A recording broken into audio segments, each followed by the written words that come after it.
The soldier's heart stopped at 2:47 in the morning. Flatline. No sound. No movement. Just the long, merciless tone of a monitor screaming what the room full of doctors and nurses couldn't fix. And then a woman, nobody ever looked at twice, pushed through the crowd, snapped on a pair of gloves, and pressed 2 fingers against the soldier's neck with the kind of certainty that doesn't come from a nursing textbook. "Move," she said quietly. "You're going to kill him." Nobody moved, so she made them. What happened in the next 4 minutes would save his life and end hers.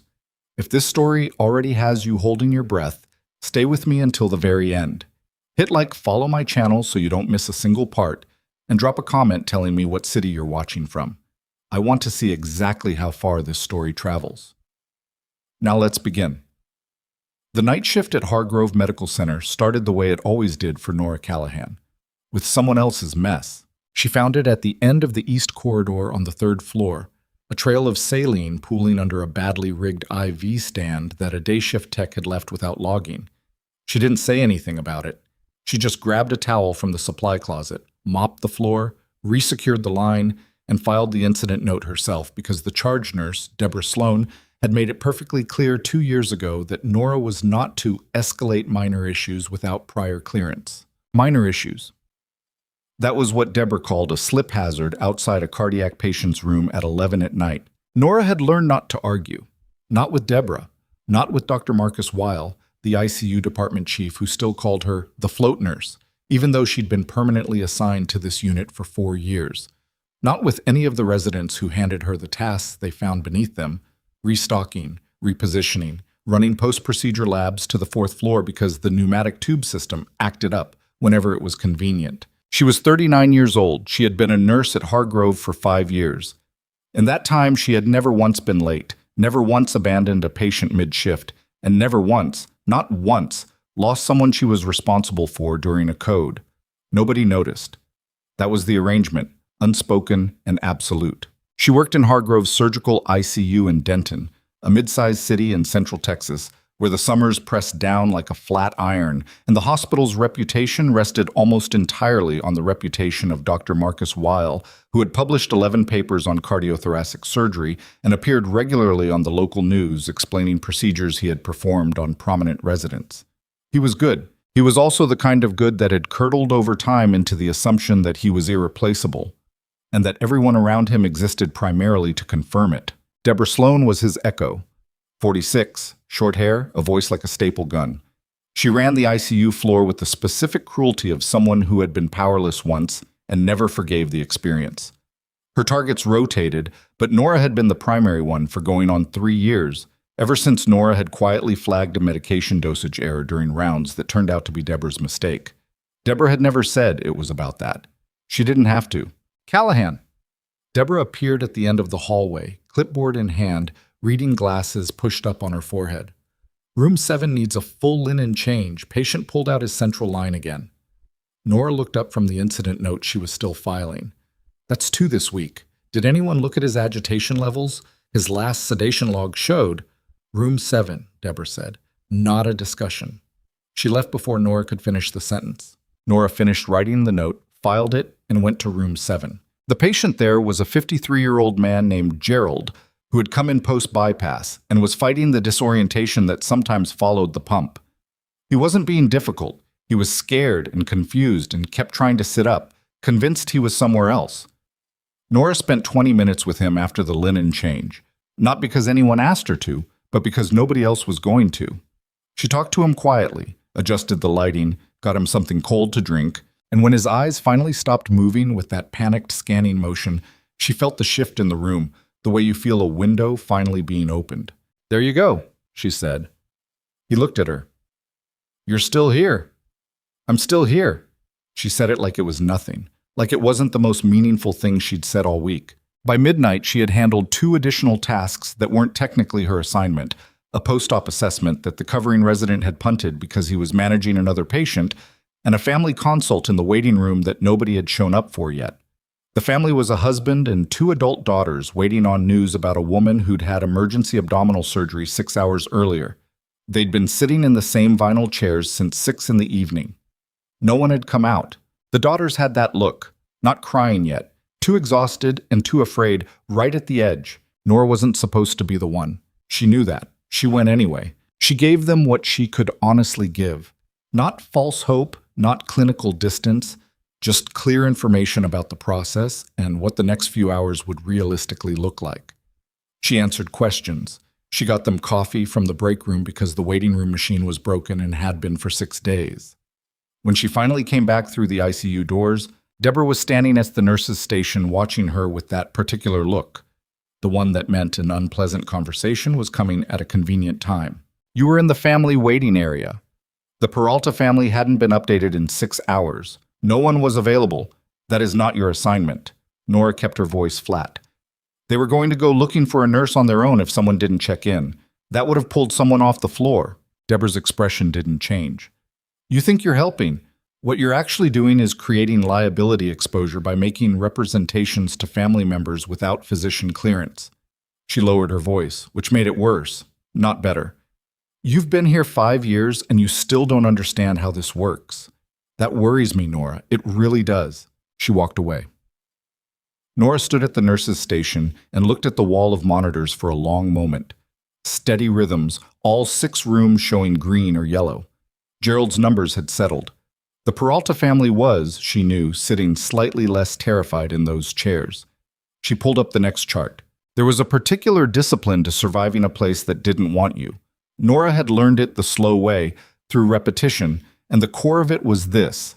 You separated the work from the noise. The work was the patient. The patient was always real. The noise, Deborah's tone, Wiles' dismissal. The resident who'd called her the cleaning lady under his breath last March, and then acted surprised when she'd heard, none of that was real in the way the patient was real. None of it killed anyone. She stayed in the work. What she did not talk about, what she had not talked about in 5 years at Hargrove, was where the discipline came from. She had not always been a hospital nurse. She had been other things first, things she had left behind with deliberate care and a specific kind of intentionality that didn't announce itself. She had come to Hargrove with a nursing degree obtained after the leaving and a resume that accounted for her years without explaining them, and no one had ever pushed hard enough to ask the right questions. She was quiet. She was efficient. She cleaned things up and didn't create problems and worked the shifts nobody wanted, and after a while the simplest explanation, that she was just ordinary, just background, had settled over her like a coat, and she had let it. It was easier that way. At 1:15 a.m., the ambulance radio crackled. Nora was at the far end of the unit restocking a crash cart when she heard the trauma team coordinator's voice on the overhead.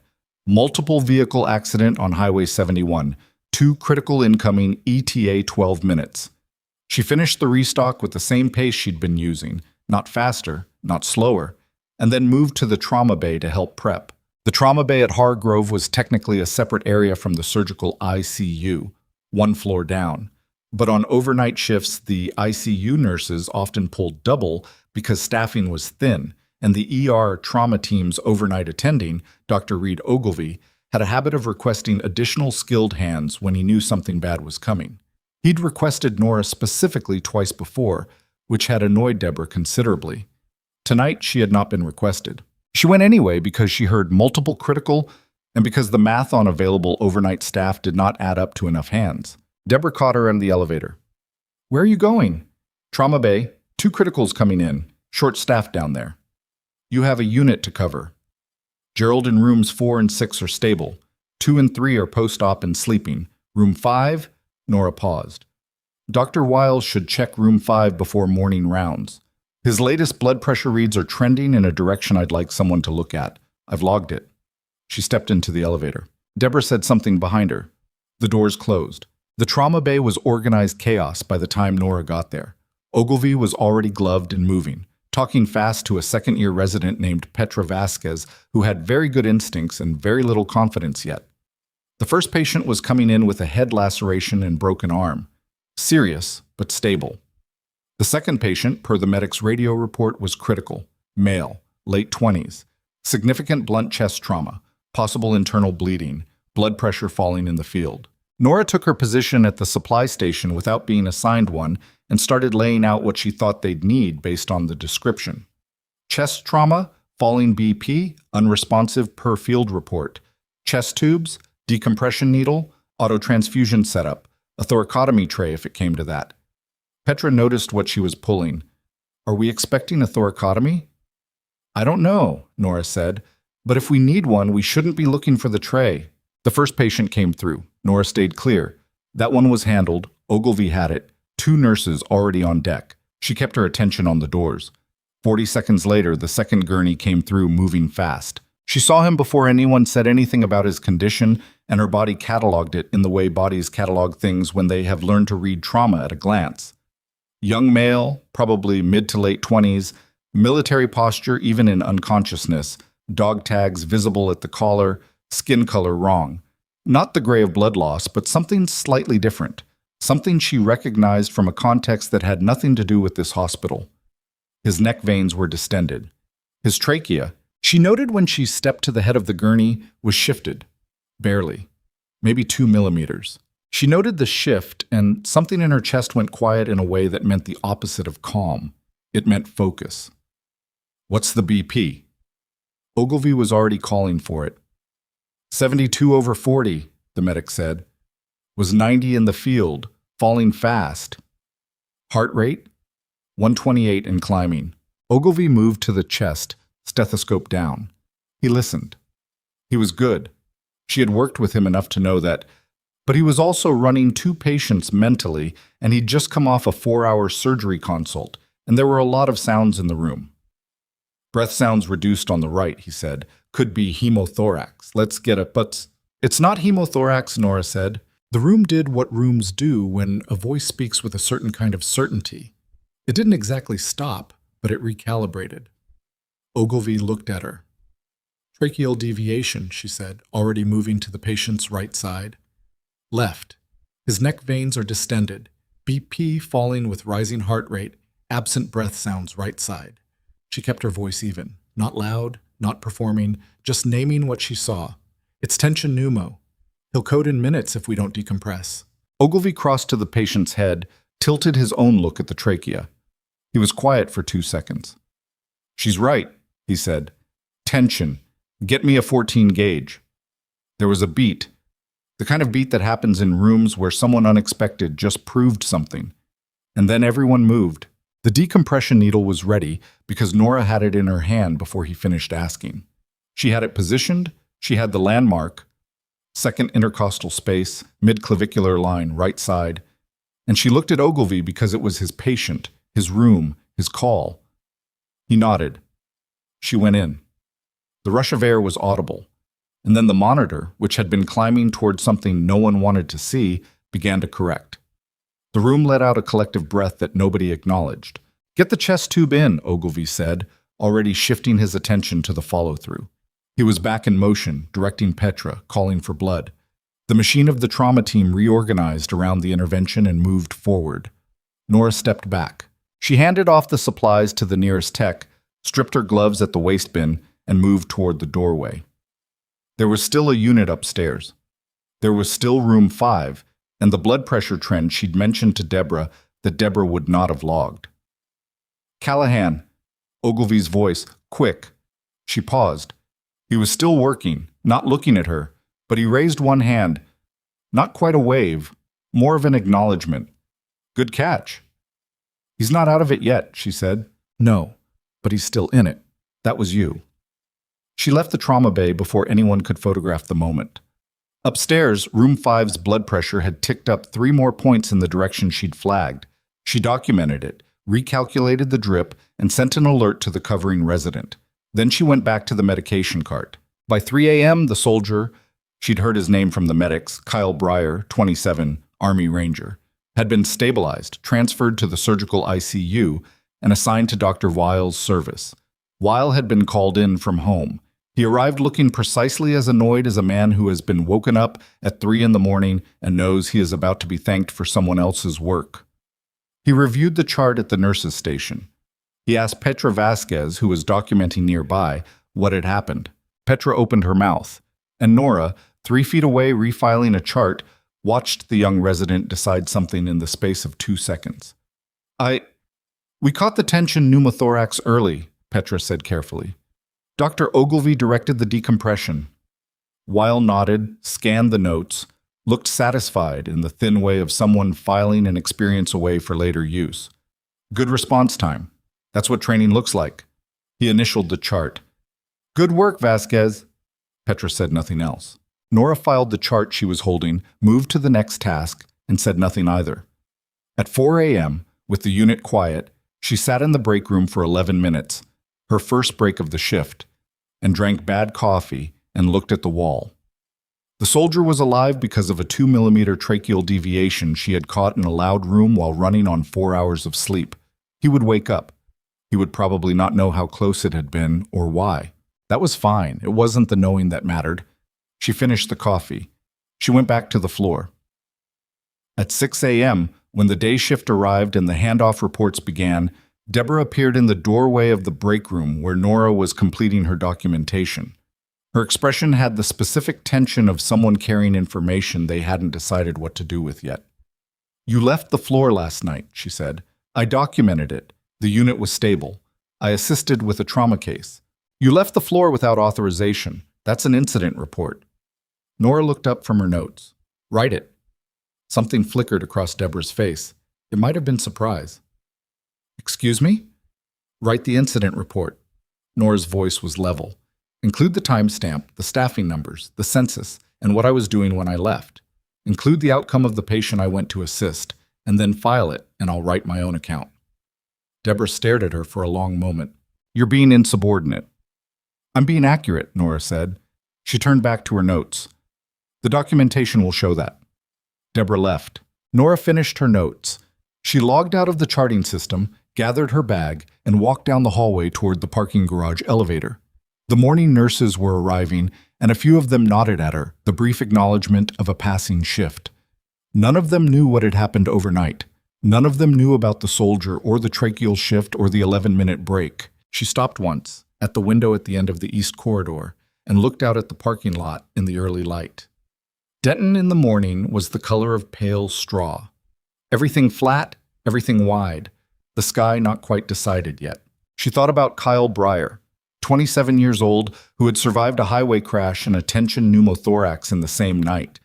She thought about the 2 seconds it had taken Petra Vasquez to decide not to say her name. She thought about Weil's satisfied nod and the way he'd initialed the chart like it was a receipt. She had known this was the shape of this place. She had known it from month 3 and stayed anyway. She had reasons for staying. They weren't complicated reasons, but they were hers. She took the elevator down and walked through the garage to her car. What she didn't know, couldn't know, standing in that flat Texas morning, was that Kyle Breyer had not come to Highway 71 by accident, and the people who would come looking for him in 4 days' time would not be looking only for him. Her car started on the first turn. She drove home in the early light and did not look in the rearview mirror. But 4 days later, everything she'd buried would walk through the front doors of Hargrove Medical Center in pressed uniforms, looking for a nurse nobody had ever bothered to see. 4 days passed, the way 4 days always passed on the surgical ICU, in the particular grind of 12-hour cycles, of medication schedules and fluid balances, and the slow arithmetic of recovery that never moved as fast as families wanted it to. Kyle Breyer moved through them steadily.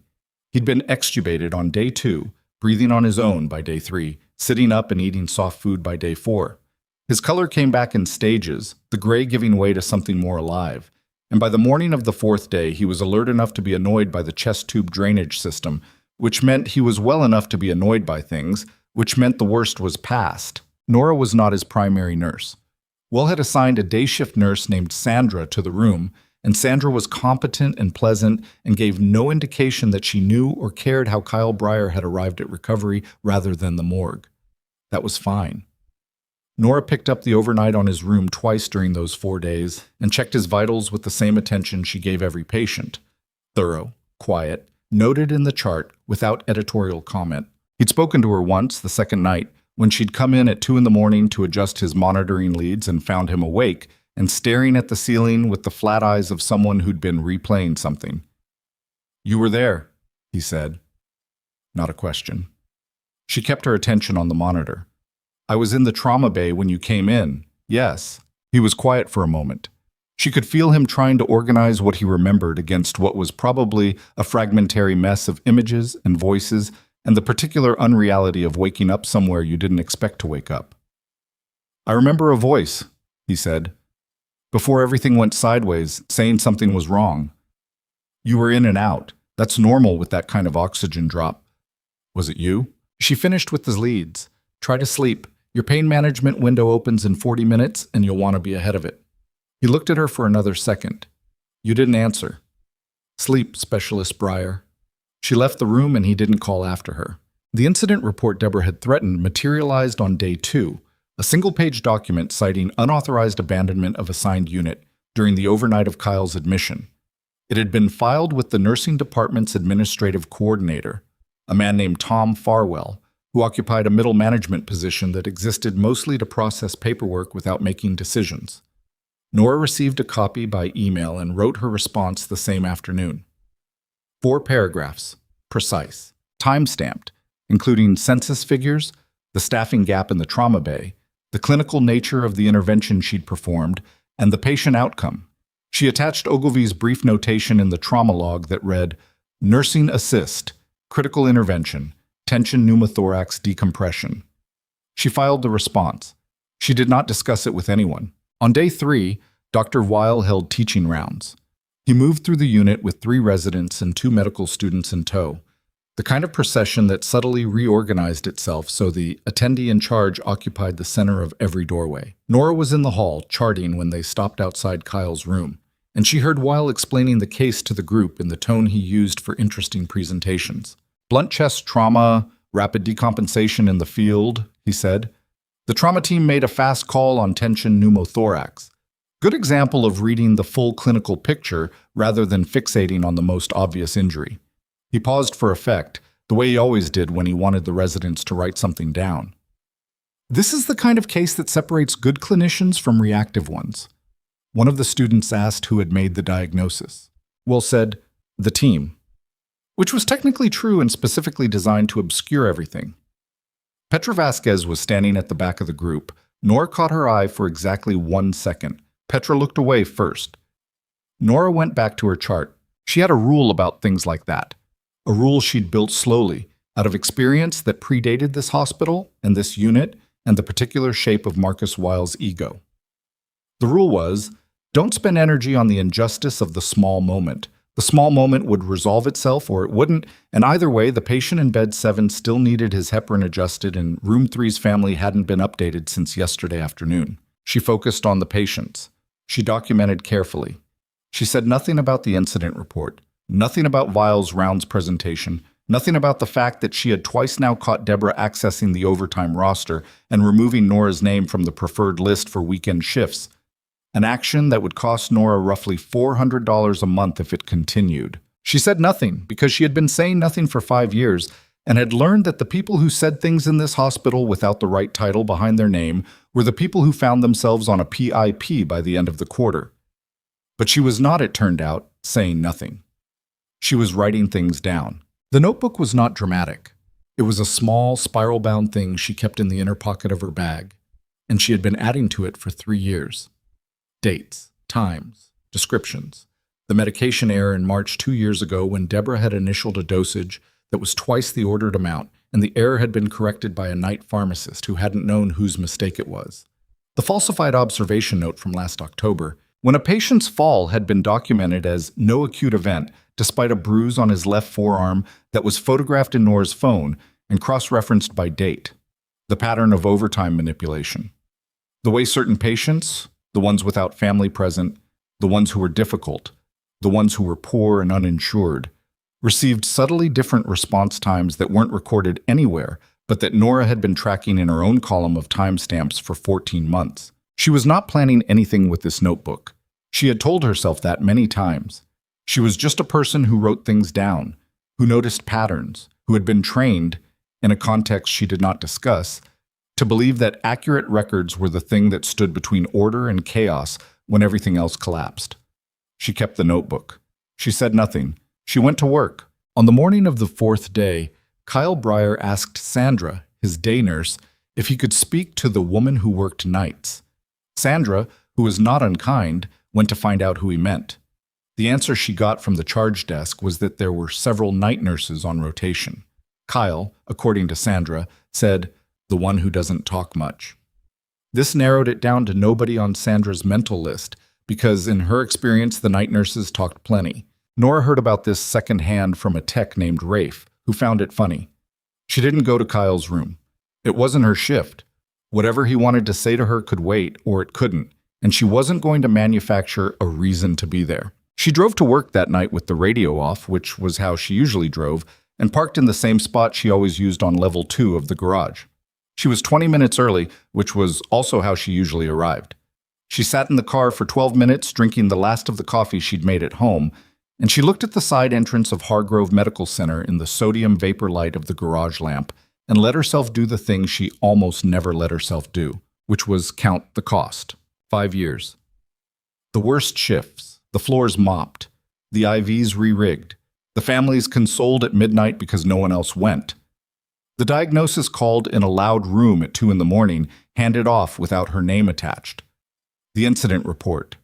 The overtime list. Deborah's voice. That particular flatness in it.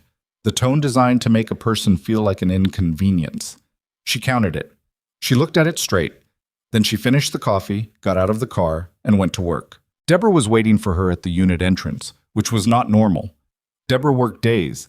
She was here past 7 p.m., still in her scrubs, which meant she had either stayed late or come back. And the expression on her face was the one she wore when she had acquired a lever and was deciding when to use it. "Tom Farwell sent a response to your incident report rebuttal," she said. Nora set her bag down at the nurse's station. "I'll read it when I log in. I'll save you the time. He's recommending a formal disciplinary review. Conduct unbecoming, insubordination, leaving assigned post." She said it without inflection, like she was reading a grocery list. "It'll go to Weil as department chief for review." Nora logged into the charting system. "Okay? That's all you have to say?" "I'll respond through the appropriate process. Is there a census handoff, or are you here to tell me about the email?" Something crossed Deborah's face. Not anger exactly. Something more complicated.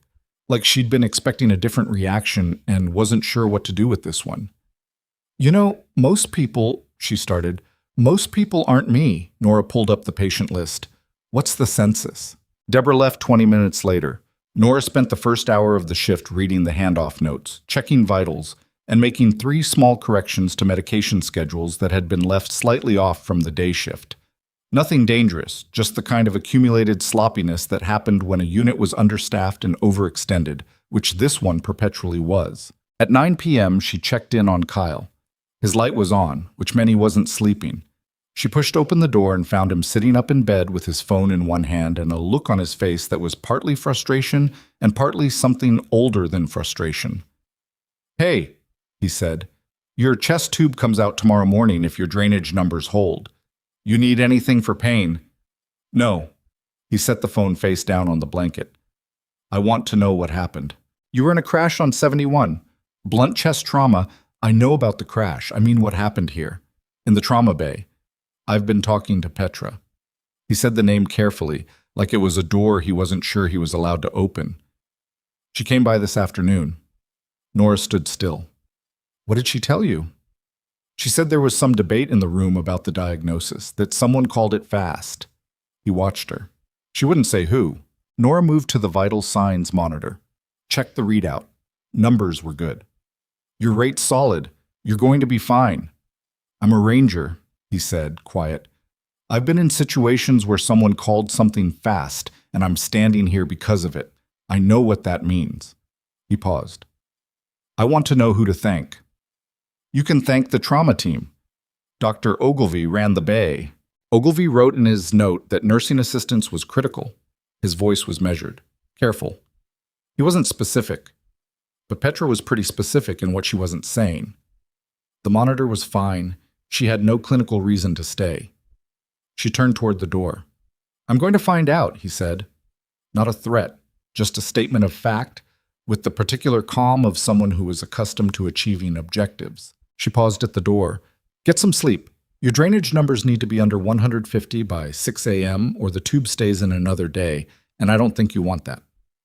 "I don't want that," he agreed. "Then stop staying up." She left. She heard him laugh once, low and short, after the door closed. It was the kind of laugh that meant he'd registered something. The shift moved through its middle hours the way overnight shifts did. Not quiet exactly, but settled. The particular rhythm of a unit at rest that was never actually at rest. Room 3 had a blood pressure drop at 11 that resolved with a fluid bolus. Room 6's family called from out of state at midnight, and Nora talked to them for 8 minutes, which was 7 minutes longer than her clinical obligation required, but the right amount of time to actually answer what they were asking. Gerald, a different Gerald, a coincidence of name, in room 4 was having a rough night emotionally, recently diagnosed with something that had recategorized his future without his permission, and Nora sat with him for 19 minutes at 1 a.m. while he said the things people say when they're trying to assemble a new picture of their life. She did these things without logging them or expecting acknowledgement. They were the work. The work was what she had. At 2:15 in the morning, Rafe the tech appeared at the nurse's station, looking slightly rattled. "Nora, room 2. She was already moving before he finished the sentence.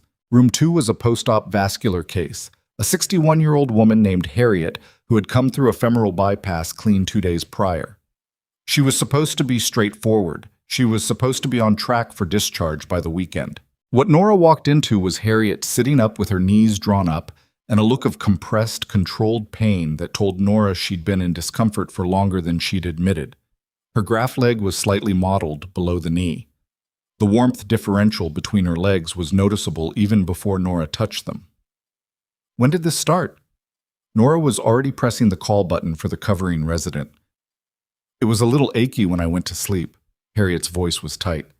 "It's worse. On a scale, 6, 7. It comes and goes." Nora's hands moved through the assessment.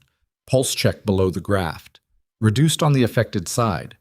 Not absent, but reduced. Capillary refill slow. The pattern was clear, and it was the kind of clear that did not benefit from hesitation. The covering resident tonight was a second-year named Drew, who appeared 4 minutes later looking like he'd been asleep, which he probably had been. Nora laid out what she'd found in sequence, clean and fast, onset, symptoms, assessment findings, differential. The picture she was painting was graft thrombosis, early stage, which was a surgical emergency if it progressed. Drew looked at Harriet's leg. He looked at the chart. He looked at Nora. "Could be post-op inflammation," he said. "The pulse differential is asymmetric. Feel it." She guided his hand to the right position, both legs, comparative. She watched his face change when he felt the difference. "I should call Weil," he said. "Yes. It's 2 in the morning. I know what time it is," he called.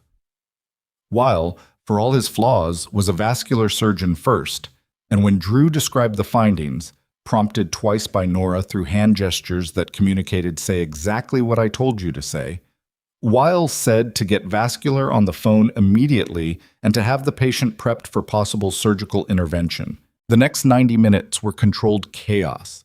Nora stayed with Harriet through all of it. The calls, the prep, the arrival of the on-call vascular fellow who confirmed the assessment and paged his attending, who confirmed it again. At 4 a.m., Harriet was moved to the OR for an emergency thrombectomy. At 4:08 a.m., the unit was quiet again. Nora stood at the nurse's station, completing the documentation on Harriet's emergency transfer, and thought about the word "could be post-op inflammation." She wrote it in her notebook. Not Drew's name. He'd done the right thing when it counted. Just the moment. Just the hesitation. Just the pattern of what happened in this unit when someone without the right credential made a clinical call, and the 3 to 4 minute window that opened between "I see it" and "someone else confirms it." 3 to 4 minutes was a long time in vascular surgery. She was almost finished with the documentation when her phone buzzed. It was an email from Tom Farwell, sent at 3:47 a.m., which was a strange time for administrative email and suggested either insomnia or deliberate timing. The subject line read, "Disciplinary Review, Scheduled Meeting, Thursday, 8 a.m." The body of the email was 8 lines. It outlined a formal disciplinary meeting with Farwell, Deborah Sloan, and Dr. Marcus Weil in his capacity as department chief. The stated agenda items were the incident report, a secondary complaint about overstepping clinical boundaries, which was a new phrase she hadn't seen before, and a third item that read simply, "Review of continued fit for assigned unit." She read it twice. Then she closed the email and finished her documentation. At 6 in the morning, when day shift arrived, she gave her handoff with the same thoroughness she always did. Every patient, every change, every pending order, the Harriet situation flagged prominently and completely. The incoming charge nurse, not Deborah, a day nurse named Phil who was decent, listened carefully and said, "Good catch on room 2. Felt it in the peripheral check," Nora said. "Worth watching that protocol on post-vascular obs. We're checking every 4 hours. Should probably be every 2 on the first 72. I'll bring it up in huddle." She nodded. She cleared her station. She picked up her bag. In the parking garage, she sat in her car again, not as long as the night before. She read the email one more time on her phone. Review of continued fit for assigned unit. Thursday was 2 days away. Well would chair it, which meant the outcome was already shaped. She knew how these meetings went. She had seen 3 nurses cycled out of this unit in the last 5 years, all of them good, all of them inconvenient to someone above them in a way that got dressed up in procedural language and filed under performance management. She put the phone away. She started the car. She had 2 days. That was something. And she had 14 months of timestamps, cross-referenced incident descriptions, 2 photographs, a pharmacy record she'd obtained through a legitimate medication reconciliation request 8 months ago, and a pattern documented with enough specificity that it didn't read like grievance. It read like evidence. She'd never intended to use it as evidence. She'd intended to use it the way she used most things she carried, as ballast, as the weight that kept her from drifting. But Thursday was 2 days away, and Marcus Weil was going to sit in a room and use the word fit about her, and she was going to have to decide what she was in that room. She drove home in the early light and did not decide yet. She slept for 5 hours, dreamlessly, the way she slept when she was conserving herself for something. She woke at 1 in the afternoon, made coffee, and sat at her kitchen table with the notebook and her phone and a legal pad and began to organize what she had into something that could be read by someone who hadn't been living inside it. It took 4 hours. It was not clean. It was the opposite of clean, the kind of document that looked like what it was, which was a record of many small accumulations over a long time. But it was specific. Every entry had a date and a patient identifier and a notation of who had been present, and where there were gaps, she notated the gaps honestly, rather than trying to fill them. She was finishing the last section when her phone rang. Unknown number. Texas area code. She answered it because she answered most calls. "Ms. Callahan." A man's voice, formal, careful. Not Hargrove's HR department. She'd heard them enough to know the register. Something slightly different, more precise. "My name is Captain Daniel Rourke. I'm a public affairs officer attached to 75th Ranger Regiment." A pause. "I'm calling about Specialist Kyle Breyer. I understand you were involved in his care." She set down her pen. "I'm also calling," Rourke continued with the careful cadence of someone delivering prepared information, "because Specialist Breyer filed a commendation request this morning for a nurse at Hargrove Medical Center who he believes saved his life." Another pause. He wasn't specific about the name, but he described the intervention in some detail. And his description was specific enough that our medical liaison, a trauma surgeon who reviewed the case notes, was very interested in how the diagnosis was made. Nora said nothing. "Ms. Callahan," Rourke said, "is there anything you'd like to tell me about your background?" The afternoon light in her kitchen was yellow and flat. The notebook was open in front of her. Outside, somewhere in her neighborhood, someone was mowing a lawn. She looked at the last line she'd written. She thought about Thursday. She thought about 14 months of timestamps and a soldier who'd been awake at 2 in the morning trying to figure out whose voice he'd heard in the worst moment of his life. "Captain Rourke," she said slowly, "how soon were you planning on coming to Denton?" His answer was not what she expected. "Ms. Callahan," he said, "we're already here." The silence that followed lasted exactly 3 seconds. Nora counted them without meaning to. An old habit. The kind that lived in the body rather than the mind, the kind that measured gaps between things, for operational reasons she no longer had. "Where?" she said. "The Hargrove Medical Center lobby," Rourke said. "We arrived approximately 40 minutes ago. We've been speaking with your hospital's administrative liaison." A brief pause. "Ms. Callahan, I want to be straightforward with you. This visit is officially a commendation call for Specialist Breyer. But there are individuals in our party who have questions that go beyond that. What kind of individuals? The kind with rank, he said, and the kind with medical credentials, specifically our regiment's senior trauma surgeon, Major Lena Harwick. She reviewed the emergency notes from Breyer's admission, and she has some very specific questions about the decompression technique used. Nora looked at the notebook on the table, the legal pad next to it, the 4 hours of organized documentation sitting in neat, ugly columns. "Tell them I'll be there in 30 minutes, she said. She showered in 6, dressed in 8. She did not wear scrubs, so she put on the dark slacks and the gray button-down she wore to professional meetings, the clothes that said I came prepared for this conversation. She put the notebook in her bag along with the legal pad and the folder she'd assembled, and she drove the 22 minutes to Hargrove at a pace that was neither rushed nor slow. She had not decided on the drive exactly what she was going to do. That was not how she made decisions. She had learned a long time ago that deciding in advance what you were going to do in a situation you hadn't fully read was how people made the wrong call. You read first, then you acted. She read the lobby before she walked through the doors. There were 5 of them, visible through the glass, 4 in uniform, 1 in civilian clothes who carried herself like someone who wore a uniform most of the time, and found civilian clothes slightly inconvenient. They were standing near the main information desk in a loose group, not seated, which meant they'd been waiting in the way people wait when they're accustomed to situations where sitting signals something they don't want to signal. 2 of the 4 uniformed figures were men, both with the specific physical economy of people trained to move efficiently.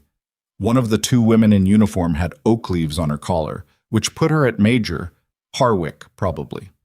The 4th uniformed figure was a man with the bearing of someone senior enough that the others in the group kept a slight physical deference to his position without appearing to.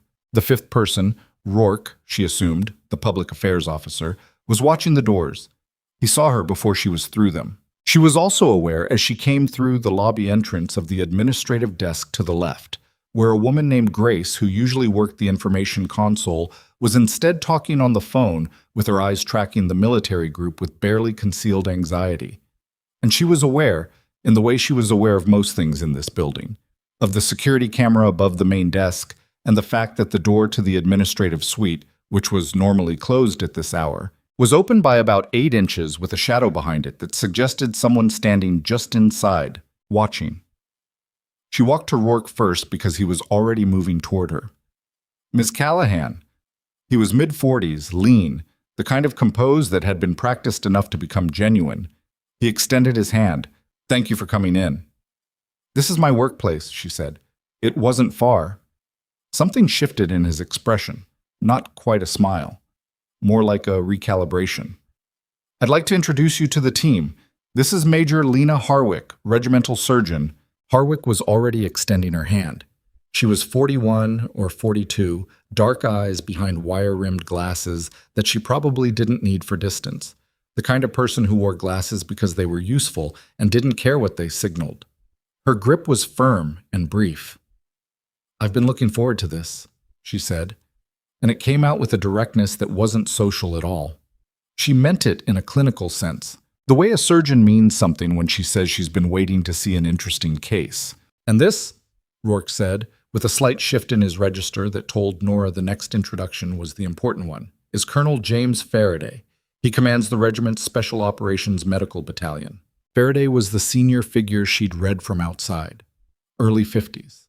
Silver at the temples, face that had been weathered by things that had nothing to do with weather. He looked at her with the specific attention of someone who was confirming something he'd already partially concluded. "Staff Sergeant Callahan," he said. Not Ms. Not a question. The lobby of Hargrove Medical Center went very quiet in Nora's chest. "I've been out for 9 years, Colonel," she said carefully. "You have," he said. "I know your service record. I also know what a needle decompression at the second intercostal space with a 14 gauge looks like when it's performed by someone who's done it under fire." His voice was even, unhurried. Major Harwick reviewed the notation in Dr. Ogilvy's trauma log. The technique and timing described are not consistent with standard hospital emergency training. Harwick added, "The landmark selection, the assessment sequence, the speed, all of it matches advanced combat medic protocol. specifically the protocol developed for forward surgical teams in high-noise, low-resource environments. They were not accusing her of anything. That was the thing she had to hold on to. They were describing something they'd identified, and they were doing it with the clinical respect that one professional extends to another when they recognize the work. But the lobby was not empty, and the door behind the administrative desk was still open by 8 inches, and Nora could feel without looking that the shadow behind it had not moved. "You're here to see Specialist Breyer," she said. "We are," Rourke said, "and we're here because he filed a commendation request that was specific enough to reach Colonel Faraday's desk." He paused. He described the nurse who came into the trauma bay, the things she said, the order she said them in, and then he described what he remembered from his time in service of what a competent forward medic sounds like in a critical situation. Another pause. He said it sounded exactly the same. Nora looked at Faraday. "I left the service," she said. "I built a different life. I work here." "I'm not asking you to come back," Faraday said. "I'm asking you to let us acknowledge what happened in that trauma bay." He said it without any of the ceremony the sentence could have carried, just plainly, the way a person says something they mean. Specialist Breyer is alive. The technique that kept him alive should be on record, and the person who applied it should be on record. Before Nora could respond, the door behind the administrative desk opened fully. Marcus Weil walked out. He was in his white coat, which meant he'd put it on deliberately for this. He didn't wear it in administrative spaces as a rule. He had his ID badge clipped at the lapel and the expression of someone who had prepared remarks. "Colonel Faraday," he said, crossing the lobby with the confidence of a man who believed he was the most important person in any room he entered. "I'm Dr. Marcus Weil, chief of the surgical ICU and the physician of record for Specialist Breyer's case. I'm glad you're here. We're enormously proud of how our team handled this situation." He stopped at a distance that positioned him between Nora and the military group, subtly, the way a person inserts themselves without appearing to. "This is exactly this kind of outcome that speaks to the standard of care we maintain at Hargrove." Faraday looked at him. "Dr. Weil, I understand you're here to honor the specialist. If you'd like to come up to his room, I can walk you through the case. The clinical decision-making involved was quite significant." "We've read the case notes," Harwick said. Weil smiled. "Then you'll know what a complex presentation it was. The differential on a blunt chest trauma, with those vitals—" "Who performed the needle decompression?" Harwick asked. Well's smile held. "The trauma team, under Dr. Ogilvy's direction. I wasn't on site for the initial presentation. I came in to manage the admission. The notation in the trauma log indicates nursing assistance was critical to the intervention, specifically that the diagnosis was called before physician confirmation." Harwick held his gaze. "Who called it?"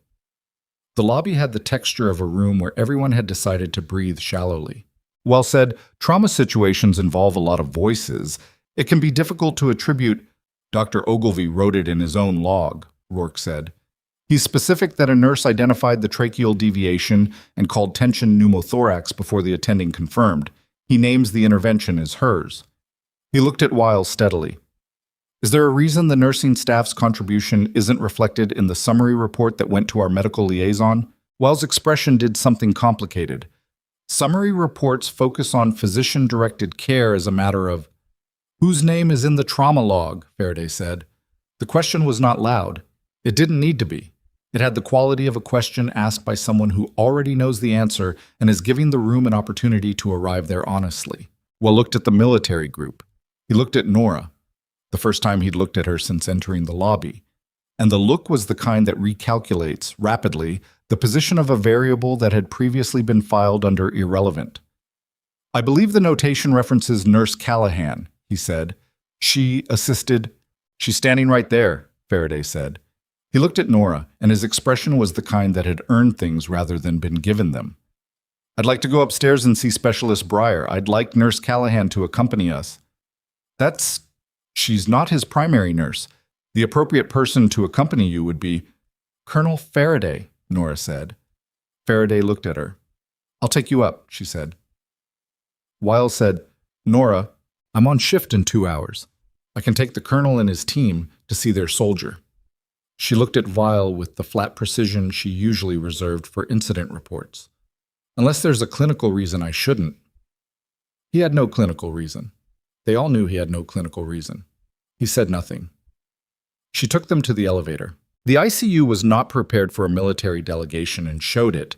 The nurses at the station looked up with the particular alertness of people encountering something unusual in a controlled environment, and Rafe, who was passing with a linen cart, stopped and stared with his mouth slightly open before catching himself.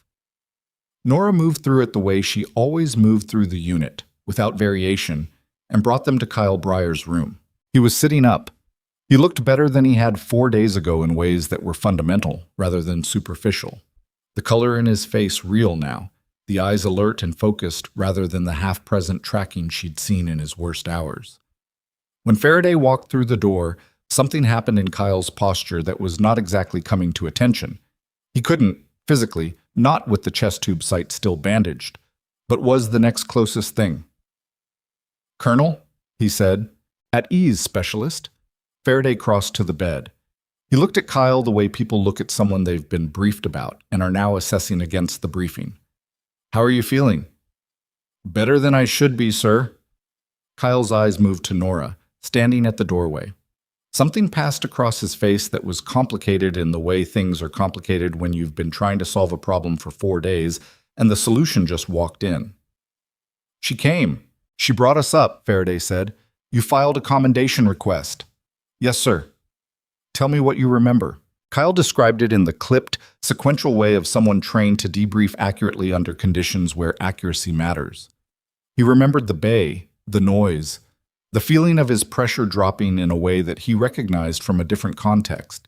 He remembered the voices, multiple, talking over each other, and then one voice, lower and calmer than the others, saying something was wrong and something else needed to happen. He remembered the words tracheal deviation because he'd heard them before in a different country in a different year, and they'd meant the same urgency then as they did now. He looked at Nora when he said that part. "That was her," he said. "I couldn't see. I was fading. But that was her voice." Harwick had moved to the bedside and was reviewing the chart she'd been handed by the nursing station. She looked up at Nora. "The decompression landmark you chose.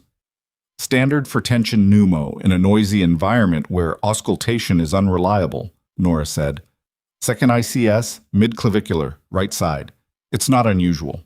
The speed of the differential assessment is," Harwick said. "You had him for what? 90 seconds before you called it?" "Less. How did you know before percussion or full auscultation?" Nora looked at the chart rather than at Harwick and said, "Neck veins, tracheal shift, mechanism plus vitals trajectory. You don't need a stethoscope to read the picture when the picture is that clear." Harwick looked at Faraday. "A quick look. The kind between people who don't need words for the thing they're confirming." Faraday reached into the inside pocket of his uniform jacket and removed a document. He didn't unfold it. He held it. "Nurse Callahan," he said. "I need to tell you something." The room was very still. 3 years ago, our battalion lost a forward medic to a training accident. She was one of 3 qualified instructors for our advanced trauma curriculum. We've been running the program with 2 since then, which means we've been running it behind the standard we set for ourselves. He looked at her with the directness of someone about to offer something that had been considered carefully. "Your service record shows a level of qualification that would make you eligible to rejoin the program as a civilian contractor. Instructor-level trauma training. Your own unit, your own schedule. Harwick would be your counterpart." The offer landed in the room and Nora let it sit for a moment without reacting, because reacting immediately to offers was how people made decisions based on the emotional weight of the moment rather than the actual content of what was being offered. "I have a job," she said. "I know," Faraday said. "I also know what's happening with your job." He said it without elaboration, which was more unsettling than elaboration would have been. She looked at him. "How?" "Specialist Breyer makes calls when he can't sleep," Faraday said. "He called his CO yesterday. His CO called me. I made some inquiries before we came." A pause. "I know about the disciplinary meeting on Thursday." Nora felt something move through her that was not quite anger and not quite fear, something more like the particular alertness that came when a situation stopped being manageable through ordinary means. "That's an internal hospital matter," she said. It is, Faraday said, and I'm not here to interfere with it. I'm here because my soldier is alive and the person responsible for that is standing in front of me in a hospital that is apparently trying to remove her from it. He finally unfolded the document. It was a formal commendation, she could see that, printed on regimental letterhead. I'd like to present this formally, and then I'd like to have a longer conversation. Before she could respond, her phone buzzed. She checked it automatically.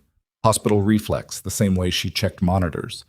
Text from a number she didn't recognize, but the message was 2 lines from Petra Vasquez. Deborah went to Farwell's office 10 minutes ago. I think she knows the army is here. Weil is calling someone. I don't know who. She put the phone away. Harwick was watching her. Everything okay? Harwick asked, in the tone of someone who already suspects the answer. Fine, Nora said. And then, because she'd been reading situations accurately for a long time. It might get complicated in the next hour. We have time, Faraday said. It took 45 minutes. That was how long it took for the administration of Hargrove Medical Center to organize itself into a response to the presence of a military delegation on their floor. 45 minutes during which Faraday sat with Kyle and Harwick, asked Nora questions about the trauma assessment in the measured, collegial way of a surgeon talking to a peer, and Rourke stood near the door and looked at his phone without looking at his phone. Nora answered Harwick's questions honestly. Not everything. She held back the parts that weren't relevant to the clinical picture, and the parts that would have required explaining things she wasn't ready to explain in Kyle Breyer's hospital room in front of witnesses. But the clinical parts she answered fully because they were hers to answer, and Harwick was asking them right. At the 45-minute mark, the sound of the unit changed. It was subtle, a shift in the ambient noise level of a floor that Nora had worked long enough to read the way musicians read a room. The normal clatter of carts and monitor alerts and the low murmur of professional conversation shifted slightly, acquired a different texture. The texture of people who had received information they were processing while trying to appear like they weren't. Then Deborah Sloan appeared at the nursing station. She was in street clothes, which meant she'd come back to the hospital, which meant someone had called her. She was talking to Phil, the charge nurse, and her body language was the compressed, controlled version of a woman who was about to do something she'd already decided to do and was just selecting the right moment. Nora watched this from inside Kyle's room through the observation window.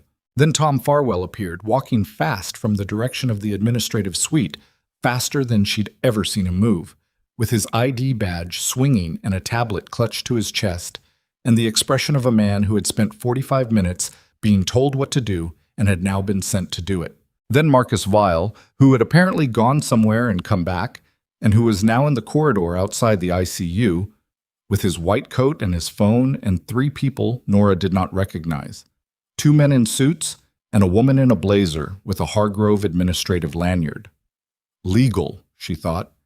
Weil had called legal. Faraday noticed her expression change before she said anything. Callahan, your timing, she said quietly, may be about to become important. He followed her gaze through the window. His expression did not change, but something behind his eyes sharpened in the way things sharpen in people who have spent years in situations where the ground shifts without warning. Rourke, he said. Rourke was already on his phone. Nora stepped out of Kyle's room into the corridor. She did it before Farwell or Weil reached the unit. She wanted to meet them on her feet in the open, not caught sitting down. Farwell arrived first.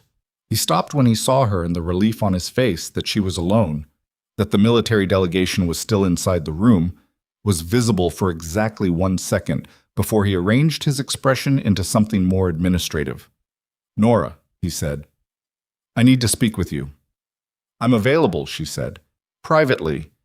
I'm on the unit floor. I don't have a private space available right now. He looked past her at Kyle's door. The meeting Thursday has been moved, he said, lowering his voice, to this afternoon. Dr. Weil feels it would be better to address the situation with the, he paused, choosing, with the current circumstances in mind. The current circumstances being that there's a military delegation upstairs. Farwell's jaw tightened.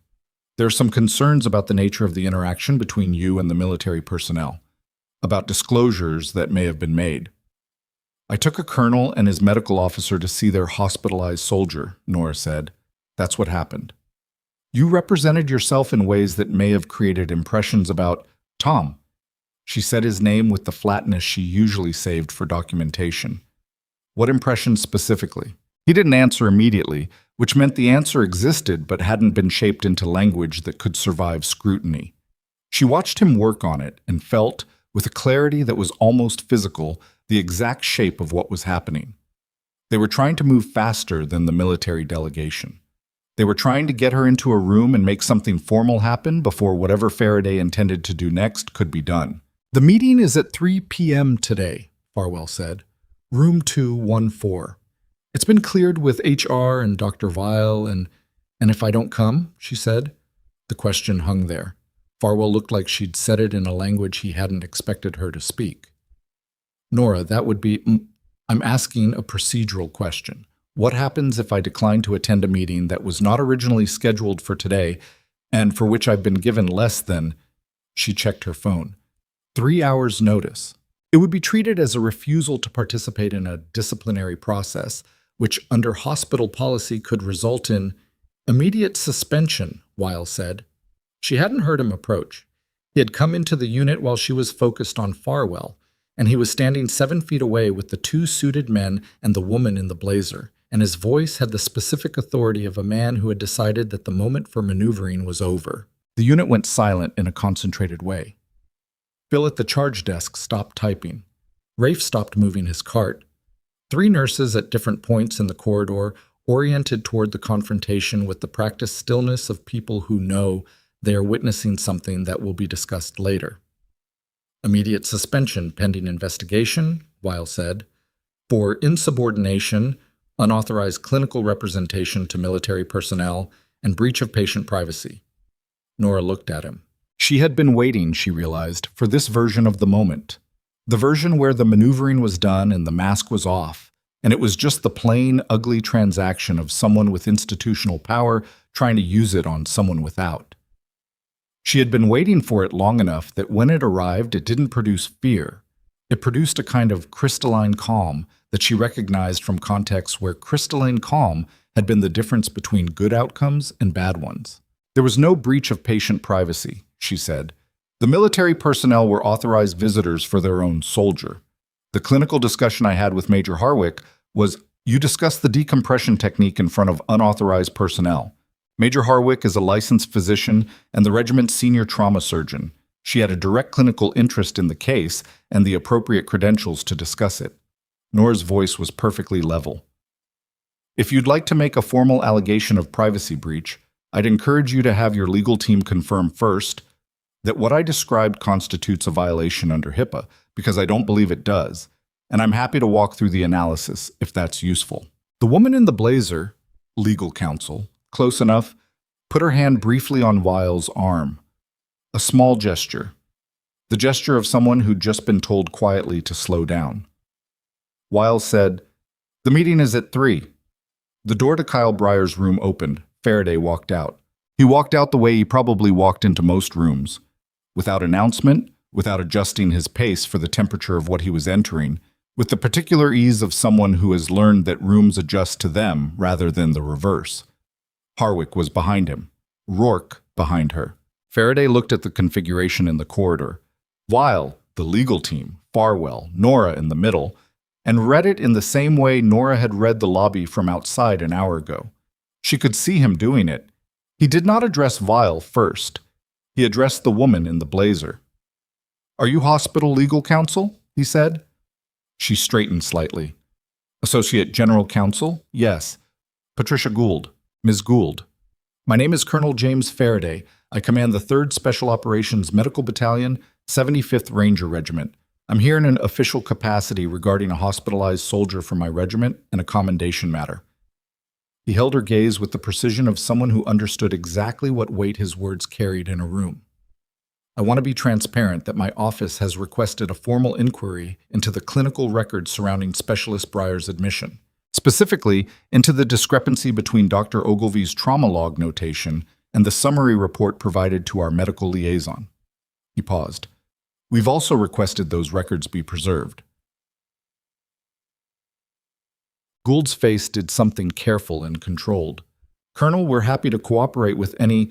I'm also aware, Faraday continued without adjusting his pace, that Nurse Callahan is being asked to attend a disciplinary meeting today.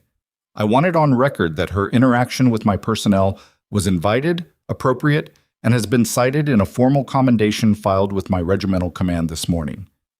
He looked at Weil for the first time. Any action taken against Nurse Callahan in connection with her interaction with military personnel today would be documented as part of our inquiry into the handling of this case. The corridor had the quality of a room where someone had just pulled out a load-bearing wall and everyone was waiting to see what fell. Weil said, "With respect, Colonel, this is an internal hospital matter." "It became a regimental matter when the commendation was filed," Faraday said, "and it became a matter of professional interest when Major Harwick reviewed those records." Then Harwick spoke, and she spoke the way she'd spoken to Nora, directly, clinically, without social padding. The technique documented in the trauma log is consistent with advanced combat medic training at the level of a special operations qualified forward surgical team member, which means the nurse who performed it is not an ordinary staff nurse. She looked at Nora. And the question of why she's here and how she got here, and what's been done with her clinical contributions, is one I'd like answered in a formal context.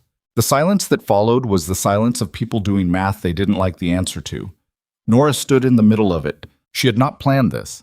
She had come to the hospital to read a situation and had instead walked into one that had evolved past the point of management into something that required a different kind of decision entirely.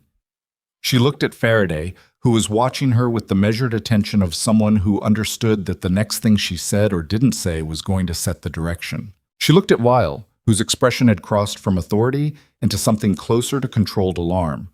She looked at Deborah, who had emerged from the nurse's station and was standing 6 feet away with the look of someone who has just watched a plan fall apart and is trying to identify the exit. She looked at Petra Vasquez, who had appeared at the edge of the hallway. She'd come on for an early shift, apparently, and had been in the unit during all of this, and who was standing very still with her hands at her sides and an expression that Nora recognized because she had worn it herself. The expression of someone who has been carrying something they shouldn't have to carry and is trying to figure out if this is the moment to put it down. Nora made a decision, not because it was safe, not because it was clean, because Harriet's thrombosis had been 30 seconds from a bad outcome due to someone saying could be post-op inflammation, because the disciplinary meeting at 3 p.m. existed to remove a person whose primary offense was being better at her job than the people above her, because Petra Vasquez was standing in a hallway looking like someone drowning in a very slow, very quiet way, and because she had 14 months of timestamps in her bag and had run out of reasons to keep them there. "Colonel Faraday," she said. He looked at her. "I have something I need to show you," she said. "All of you." She reached into her bag and pulled out the folder, and the look that crossed Marcus Weil's face in that moment, the specific, unmistakable look of a man who has just understood that the person he underestimated has been keeping records, was the first thing in 5 years at Hargrove Medical Center that felt, to Nora Callahan, like the beginning of something. Petra Vasquez took one step forward from the edge of the hallway, and the look on her face had changed from drowning to something else entirely. Petra's step forward was small, maybe 18 inches, but in a corridor where everyone else had gone completely still, it was the loudest thing that happened. Nora saw it, Faraday saw it, Will saw it too, and the look he turned on Petra was the kind of look that had kept people quiet in this unit for years. The particular compression of authority and threat that didn't need to articulate itself because it had worked so many times before without articulation. It didn't work this time. Petra looked back at him for exactly 2 seconds. Then she looked at Nora, and what passed between them was not warm exactly. They didn't know each other well enough for warm, but it was the recognition of people who have been carrying the same weight from different angles and have simultaneously decided to put it down. "I need to say something," Petra said. Weil said, "Dr. Vasquez, this is not the time or place." "I think it is," Petra said. Her voice was not loud.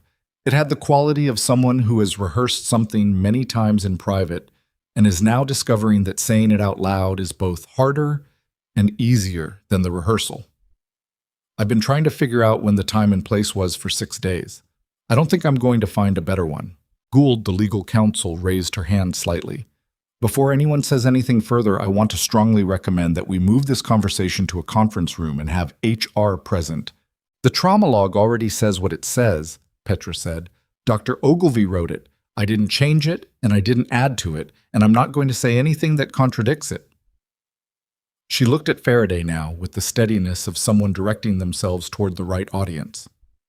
When Specialist Breyer came into the trauma bay, Dr. Ogilvy was managing 2 patients, and I was managing my own anxiety about managing 2 patients. I had a differential in my head, but I hadn't committed to it yet. Mas jamii seimid. She paused. Nora committed to it in the time it would have taken me to confirm the breath sounds a second time. She said tension pneumo. She described the assessment findings in sequence, and she had the 14 gauge ready before Dr. Ogilvy finished asking for it. Another pause, shorter. I didn't say her name when Dr. Weil asked what happened. I said, the team. I've been thinking about that every day since. The coroner received this in the way places receive confessions, not with absolution, but with the particular weight of something irreversible. Weil's voice, when he found it, had changed register. Lower, quieter, more careful. Petra, I understand you feel strongly about this, but a teaching moment is not the same as, she told me to say it, Petra said. Not Nora, you. You said, good work, Vasquez, and you looked at me and I knew what you were doing and I didn't correct it. That's on me. Her jaw was tight. But you knew. You saw the log. You had access to the same documentation I did, and you presented the case on rounds as the team making a fast call. She looked at him with the directness of someone who has nothing left to protect. I'm correcting it now. The silence went on long enough to be its own statement. Then Nora opened the folder. She did it without ceremony. The folder was not clean.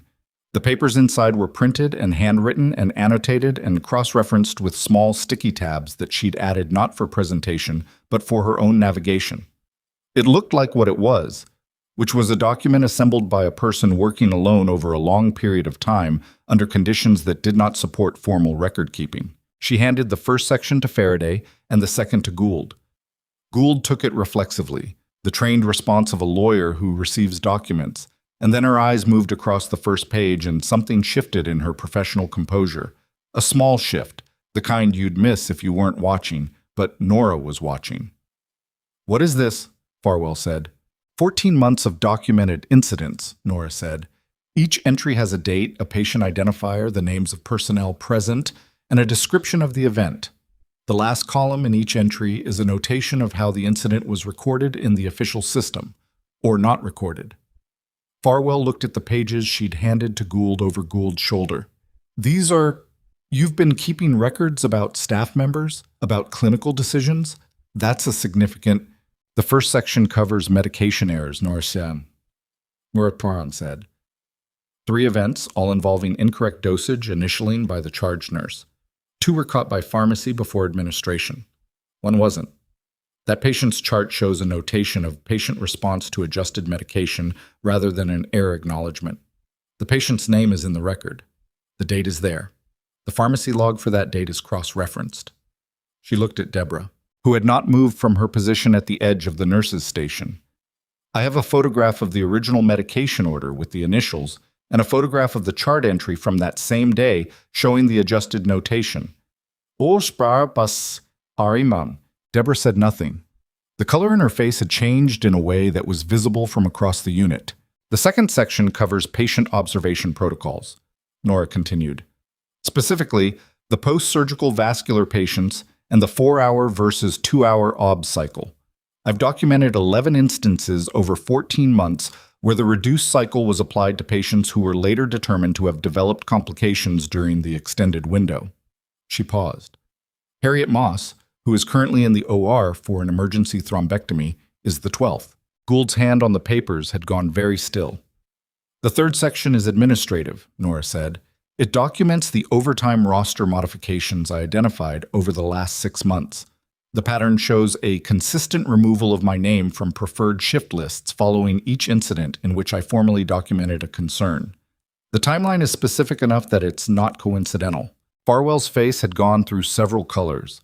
He was now at something pale and slightly waxy that suggested a man confronting the gap between what he'd believed he was managing and what had actually been happening. "These are serious allegations," Gould said carefully. She was in lawyer mode now, full, the warmth gone out of her voice. "Some of these, if accurate, would have significant regulatory implications." "I know," Nora said. "Where are the originals?" "Photographed and backed up off-site."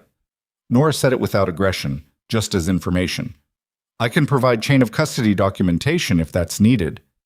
Weil had not spoken since Petra's statement. He was standing in the corridor with the two suited men and his white coat and his 11 published papers, and the expression of someone who has watched a situation transform into something he no longer controls, and is very rapidly calculating the dimensions of that fact.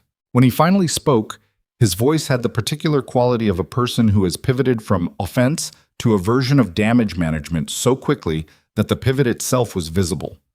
"I want to be clear that I had no knowledge of any medication documentation irregularities," he said. "If there were errors in Deborah's initialing process, those would have been handled at the charge nurse level and may not have—" "You initialed the October chart adjustment," Nora said. The corridor went quiet again. "The notation that changed medication error to response to adjusted medication," she said. "There's a second initial on that entry. I have the photograph." Gould turned and looked at Weil with the expression of a lawyer who has just heard her client say something in public that she needed to not have been said in public. Will said, "I would need to review what you're referring to before I can—" "The photograph is on page 7, Nora said. Tab marked October. Nobody moved for a moment. Then Gould flipped to page 7 and looked at it, and her face did the controlled, professional thing it had been doing throughout this conversation. But the controlled thing required more effort than it had 30 seconds ago. Faraday had been reading steadily. He turned a page. He did not look up. What happened next happened in the way important things sometimes happen in institutions. Not all at once, but in sequence, each step producing the next with the terrible momentum of a process that has been set in motion and cannot be gracefully stopped. Gould stepped aside and made a phone call, short and quiet, with her back partially turned. She came back and said to Farwell, "I need you to call the chief medical officer." Her voice was flat and careful. "Now, not later." Farwell looked at her. He looked at the papers in her hand. He took out his phone. Deborah Sloan moved for the first time since this had started, and what she did was turn and walk toward the unit exit. Not fast, she wasn't running, but with the purposeful momentum of someone who has decided that whatever was going to happen next was going to happen without her present. Harwick stepped into the corridor exit doorway. She did it naturally, without announcing that she was doing it, simply positioning herself in the space that Deborah was heading toward. She was looking at her phone, ostensibly. She was also 6 feet tall and had the kind of physical presence that made corridors feel narrower. Deborah stopped. "There's nowhere to be, I don't think," Harwick said without looking up from her phone. "Not right now." Deborah looked at her. She looked back at the unit. She looked at Nora with an expression that had traveled a long way from the flat authority it usually wore. It was something rawer now, something that had the anatomy of a person confronting the distance between what they had believed they were and what the evidence in someone else's folder said they'd done. She sat down in the chair at the nearest workstation. Nora watched her do it and felt, not satisfaction, which was the emotion the moment was reaching for, but something more complicated. Something that had to do with the fact that she had worked alongside Deborah for 5 years and had seen, underneath the cruelty, the specific exhaustion of someone who had risen to a position through methods that required constant protection of those methods. It didn't make what Deborah had done acceptable. It didn't obligate Nora to feel anything in particular about it, but it was there, the complexity of it, and she noted it and set it aside because the corridor still had people in it who needed to be dealt with. While's legal team, the 2 suited men, had moved slightly away from him. It was a small movement, professional, the kind of physical recalibration that happens when people who've been hired to protect someone realize that the situation has changed the nature of what protection is available. One of them leaned toward the other and said something at a register Nora couldn't hear. Then he turned to Weil and said something she also couldn't hear, but Weil's expression after he heard it told the story adequately. He looked at Nora. For the first time in 5 years, the look he gave her did not contain the assumption of irrelevance. It contained something closer to the assessment one professional gives another when they have been forced, against preference, to actually see them. "What do you want?" he said. It was the wrong question, asked from the wrong position, at the wrong moment, by someone who had spent so long in a framework where power determined outcomes that he still believed, on some residual level, that this was a negotiation. "I don't want anything from you," Nora said. "The process is what it is now." Faraday looked up from the folder. He looked at her when she said it, and the look had the quality of confirmation. The look of someone checking a hypothesis they'd already concluded was correct. The chief medical officer arrived 14 minutes later. Dr. Ellen Vargas was 61, silver-haired, and had the particular demeanor of someone who had survived a long career at an institution by being slightly more pragmatic than everyone around her, while maintaining enough ethical integrity to sleep reasonably well. She came through the unit doors with the expression of someone who had been told something alarming over the phone and was now assessing the degree to which the alarm was warranted. She assessed it quickly. Gould met her at the door and spent 3 minutes with her. Nora watched the CMO's face during those 3 minutes and read the stages. Controlled response, shift in the controlled response, moment of very brief but visible distress, return to controlled response. It was a coherent arc. Vargas crossed to where Nora was standing. She looked at the folder. She looked at Faraday. "Colonel," she said, with the equilibrium of someone who understood what the military's presence meant for the institutional calculus of this situation. "I apologize that your visit to one of our patients has coincided with what appears to be a serious internal matter."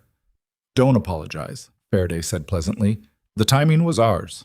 Vargas looked at Nora. "Miss Callahan, I want to say before anything formal happens that I have read enough of these documents in the last 3 minutes to understand that you've raised concerns through the appropriate channels before, and those concerns were not adequately addressed." She said it with the flatness of someone making a statement for the record, not an apology. "That's a failure of this institution's oversight process." "Yes," Nora said, "it is. I'd like to understand the full scope of what you've documented before we make any decisions about next steps." "That's fine," Nora said. "I'd like a copy of the official inquiry results when they're completed." Vargas nodded once. Then she turned to Weil.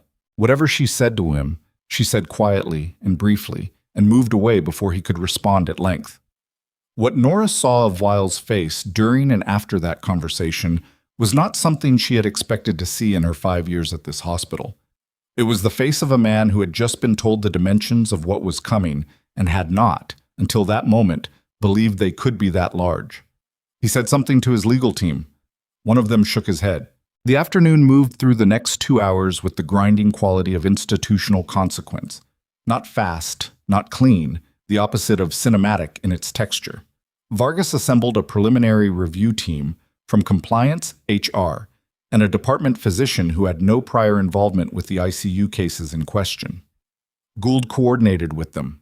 Farwell sat in a chair near the administrative suite entrance for 45 minutes and then disappeared, presumably to make calls that would not help him. Nora was asked to provide her documentation formally, which she did. She handed over the folder, referenced the backed-up copies she'd already mentioned, and stated clearly what she could attest to firsthand versus what she had inferred from the record. She did this carefully because she understood the difference between evidence and conclusion and knew that confusing them was how legitimate documentation got dismissed. Deborah Sloan was asked to remain on site and then escorted to a room by an HR representative, which told Nora everything about how the preliminary review was going.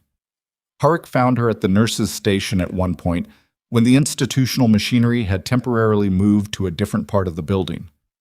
"How are you doing?" Harick asked. Nora thought about the honest answer to that question. "I'm not sure yet." "That's a reasonable answer." Harick leaned on the counter. "For what it's worth, and I know it might not be worth much right now, the colonel isn't going away.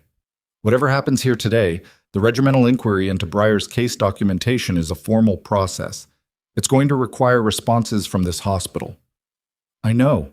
That means the institutional incentive to minimize what happened shifts." Harick said it simply, analytically.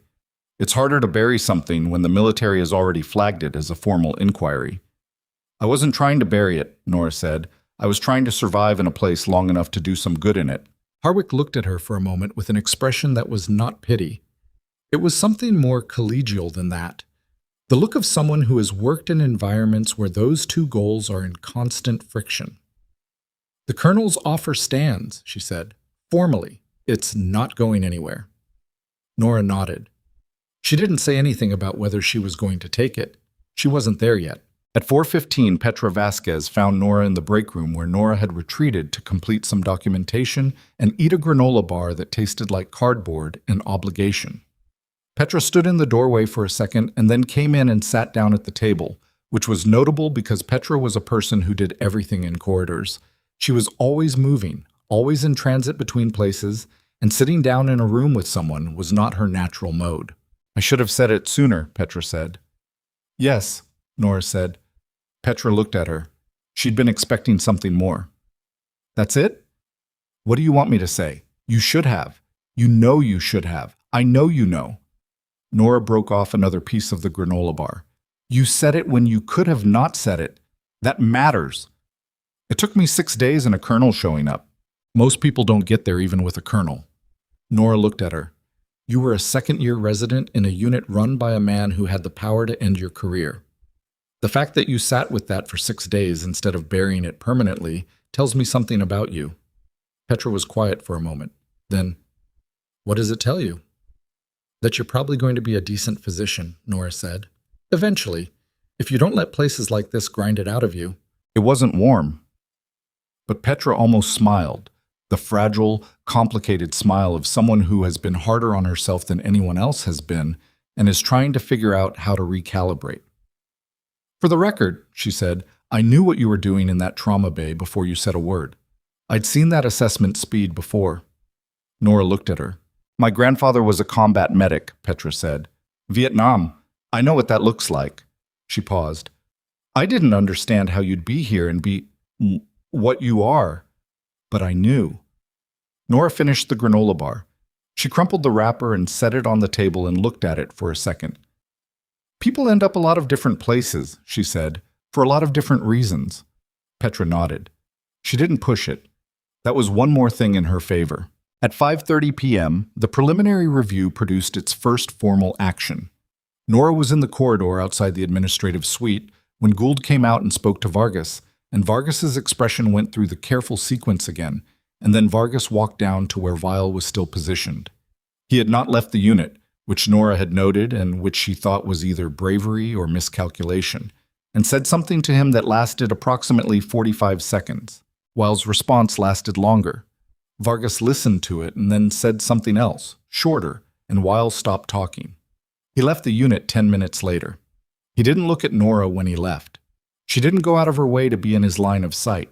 She was at the medication cart, checking a dosage for room 3, doing the work, because the work was still there regardless of what was happening in the administrative suite. But she saw him leave.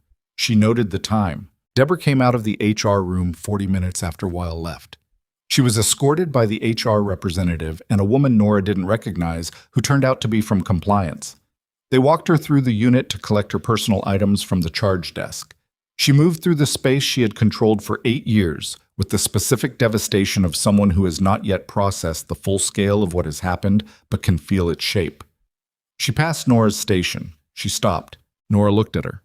There were 100 things Deborah could have said. Some of them would have been true, and some of them would have been self-serving, and probably some of them would have been both simultaneously, which is how most things humans say in impossible moments turn out to be. She started something, a sentence, or the shape of one, and then seemed to lose the architecture of it halfway through. What she finally said was, I didn't think you'd actually do it. I know, Nora said. You had that, all of that, for 14 months, yes. Deborah looked at her with something that had stripped past anger and past defensiveness into something more fundamental. Why didn't you use it sooner? Nora considered the honest answer. I kept hoping I wouldn't have to. The compliance officer touched Deborah's elbow. They moved on. Nora turned back to the medication cart. By 7 p.m., the day shift had long since ended, and the evening shift was running, and Nora was still there. Not because anyone had asked her to stay, but because there were things that needed hands, and she had them. She had checked on Harriet's post-op status. The thrombectomy had been successful. The graft was perfusing. She was in recovery and doing well. and she had updated the vascular obs documentation and flagged the protocol question formally in the incident reporting system. Because the thing about 14 months of keeping records was that it had taught her exactly how to use the official systems in ways that created paper trails that couldn't be walked back. Faraday found her in the corridor at 7:20. "We're heading out," he said. "Kyle is stable. I'll be in touch through Rourke about the formal commendation process." "Okay," she said. He looked at her with the measuring attention he'd given her since the lobby. "You should know," he said, "that what you put in that folder, the vascular protocol, the medication errors, that's going to get scrutiny from bodies beyond this hospital." "I know. State Medical Board probably. Maybe CMS, depending on what they find in the billing." "I know. And Weil is going to have lawyers." "He already has 2, she said. "I met them today." Something crossed Faraday's face that was close to a smile. "You're not worried?" "I'm a lot of things," Nora said. "Worried isn't one of them." He extended his hand. She shook it. "What you did in that trauma bay," he said, "was the same thing I've seen the best medics I've ever commanded do. The instinct isn't something you train out of someone. I want you to know that." She held his gaze. "I appreciate you coming." He left. She heard Kyle's voice from down the corridor, thanking someone, the voice carrying the lightness of a man who was going to be genuinely well and knew it. She didn't go to his room. She'd said what she needed to say to him, which was not much, and he'd found what he needed to find, which had been enough. At 8:45 p.m., Vargas's office sent a formal communication to the unit, not to Nora directly, but to the unit as a whole, notifying staff that effective immediately, Dr. Marcus Weil was placed on administrative leave pending a full clinical and administrative review of his department's practices. A temporary department lead would be named by morning. Phil read it at the charge desk. He looked up and found Nora refiling a chart. "Nora," he said, in a tone that had no words available for the rest of what it wanted to say. "I know," she said. "How long did you—" "Longer than I should have let it go," she said honestly. "I kept thinking the right moment would be clearer." He looked at her for a second. "Was it clear?" She thought about Kyle Breyer's 2mm tracheal shift in a loud bay at 2 in the morning, about Harriet's peripheral pulses, unequal and quiet, and telling everything to anyone who knew how to listen, about 14 months of entries in a spiral notebook that she'd been carrying in her bag like ballast. "Not the way I expected it to be," she said. She went back to the chart. The unit ran. Patients breathed and rested and moved through the fragile process of getting better or staying stable, or, in one room at the end of the hall, the harder work of coming to terms with a prognosis that didn't have an optimistic column. Nora moved through it the way she always moved through it, without performance, without announcement, doing the specific things that kept people alive and whole and slightly less frightened than they'd been an hour before. At 10:30 p.m., her phone buzzed. She checked it at the nurse's station. It was an email, and the sender line stopped her breath for a fraction of a second.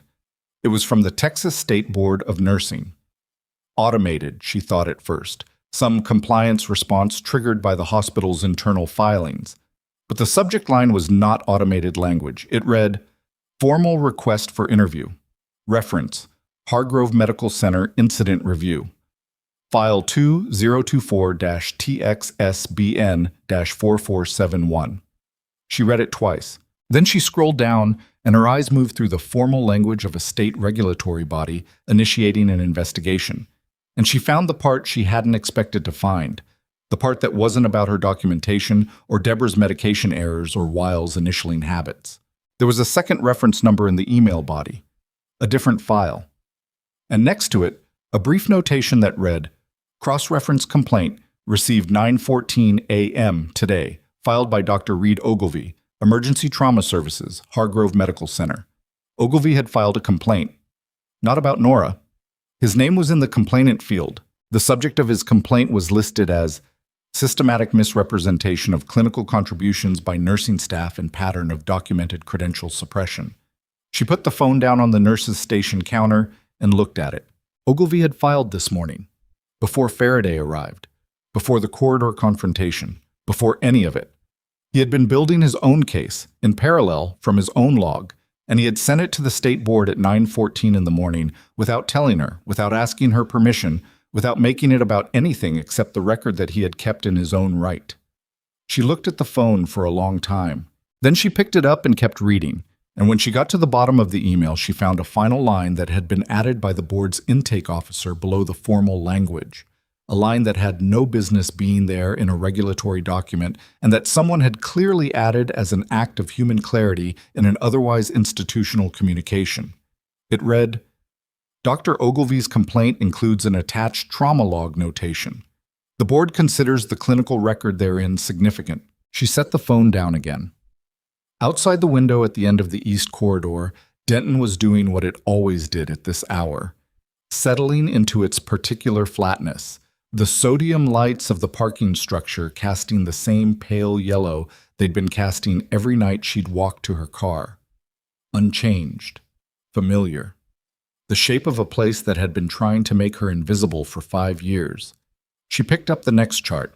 She did not see because she was not watching the administrative suite, the moment when Tom Farwell's office light went off and didn't come back on. She did not see the compliance officer and the HR representative who were still in the building at 10:47 p.m., going through filing cabinets in the charge desk area with the systematic attention of people who have been told to pull everything. What she did see, at 11:06 p.m., was Petra Vasquez coming back onto the unit for no clinical reason, still in her clothes from the day shift, and stopping at the nurse's station. "I forgot something," Petra said. Nora looked up. "I forgot to tell you that I'm filing a formal statement tomorrow morning about the trauma bay. My account, on record, with my name on it." Petra looked at her with the steadiness of someone who has made a decision and is done examining it. "I wanted you to know before you heard it from someone else." Nora nodded. "Okay." "Okay," Petra said. She turned to go. "Vasquez," Nora said. Petra paused. "Get some sleep first," Nora said. It'll read better when you're not running on adrenaline." Petra almost smiled again. This time it made it further. She left. The unit settled. The monitors tracked the slow, specific music of people staying alive. At 11:42 p.m., Vargas's assistant sent a second communication. This one was addressed to Nora directly, at her hospital email, with a CC to the compliance team, and the board's intake address that Nora hadn't provided to anyone, which meant the board had already been in contact with the hospital. The subject line read, "Preliminary Review Outcome, Hargrove Medical Center, ICU Department." She opened it standing at the nurse's station. The first 2 paragraphs were administrative language that she read through quickly. The third paragraph was the one that mattered, and when she reached it, the unit seemed to contract slightly around her. Not with drama, not with the sensation of a door swinging open on a bright room, but with the quieter and more accurate feeling of a long-held breath beginning to release. The third paragraph informed her that the preliminary review had identified sufficient grounds for a full external audit of the ICU department's clinical documentation practices, medication management protocols, and administrative oversight.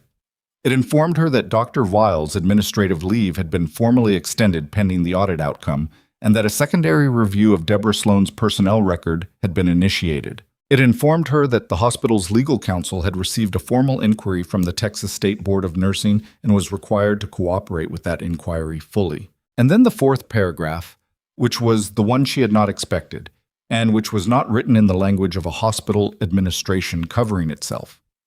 It was written in the language of a person who had read the documentation and understood what it meant and was saying so in a formal record.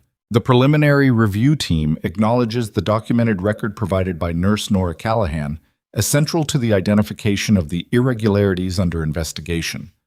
The review team further notes that the consistent and detailed nature of this documentation, maintained over an extended period under conditions that were demonstrably adverse to the documenter, reflects a standard of professional accountability that this institution has an obligation to formally recognize. She read that paragraph twice. She read it a third time. Then she put her phone in her pocket and checked the room 4 monitor, which had ticked 1 point outside the normal range and was settling back. And she adjusted the documentation, and she thought about nothing in particular for the 30 seconds that it took for the number to return to where it should be. And she thought about Weil's face when he'd seen her pull the folder from her bag, the specific recognition in it, the rapid recalculation, The moment when a man who had been wrong about someone for 5 years was confronted with the cost of that error. She had wanted nothing from him. She had said that, and it had been true. But she had wanted something from this, from the institution, from the long, grinding process of being right in a place that had spent years telling her she was wrong. She had wanted the record to say what actually happened. She had wanted the timestamps to mean something. She had wanted 14 months of careful, quiet, invisible work to be the thing that stood when everything else was being examined. And it was standing. She went back to the chart. What she did not know, at 11:42 p.m., standing at the nurse's station of the surgical ICU at Hargrove Medical Center, was that Vargas had made a phone call at 11:35 p.m. to a board member, and the board member had made a phone call at 11:39 p.m. And the content of that phone call, the thing that had been discussed in the 3 minutes between 11:39 and 11:42, was not the audit, and was not the state board inquiry, and was not Vile's administrative leave. It was Nora's personnel file, and what they had found in it, or rather what they had found was missing from it, was about to change the shape of this story in a direction that Nora, for all her careful preparation, had not seen coming. The personnel file. Nora found out about the phone call the next morning, not from Vargas directly, but from the chain of events that Vargas's phone call set in motion, a chain that she could reconstruct afterward with the same methodical clarity she brought to everything else, tracing each link back to its source. What they had found missing from her file was a continuing education certification that should have been renewed 18 months ago. A required credential for ICU nurses at Hargrove, advanced cardiac life support, renewal cycle every 2 years. Her previous certification had expired. The renewal record that should have been in her file was not there. What they had found instead, upon further examination that the board member had apparently insisted upon at 11:39 p.m., was a memo from Deborah Sloan dated 16 months ago. The memo, addressed to Tom Farwell, noted that Nurse Callahan's ACLS renewal had been administratively delayed pending performance review completion. The performance review it referenced had never been completed. The renewal had never been rescheduled. The memo had been filed and apparently forgotten, except that its effect, the credential gap, had been sitting in Nora's file the entire time, a structural vulnerability waiting for someone with a reason to use it. Nora read this in the morning, in her car in the hospital parking garage, in the same spot on level 2 where she had been sitting for 5 years. She had come in an hour early because Vargas had sent a meeting request at 7 a.m. The request was brief and gave no details, which in her experience meant one of two things. Either it was genuinely preliminary and Vargas was keeping the agenda open, or it was the kind of meeting that had already been decided and the decision was not in her favor. She read Vargas's email again. She read the compliance team's attached summary.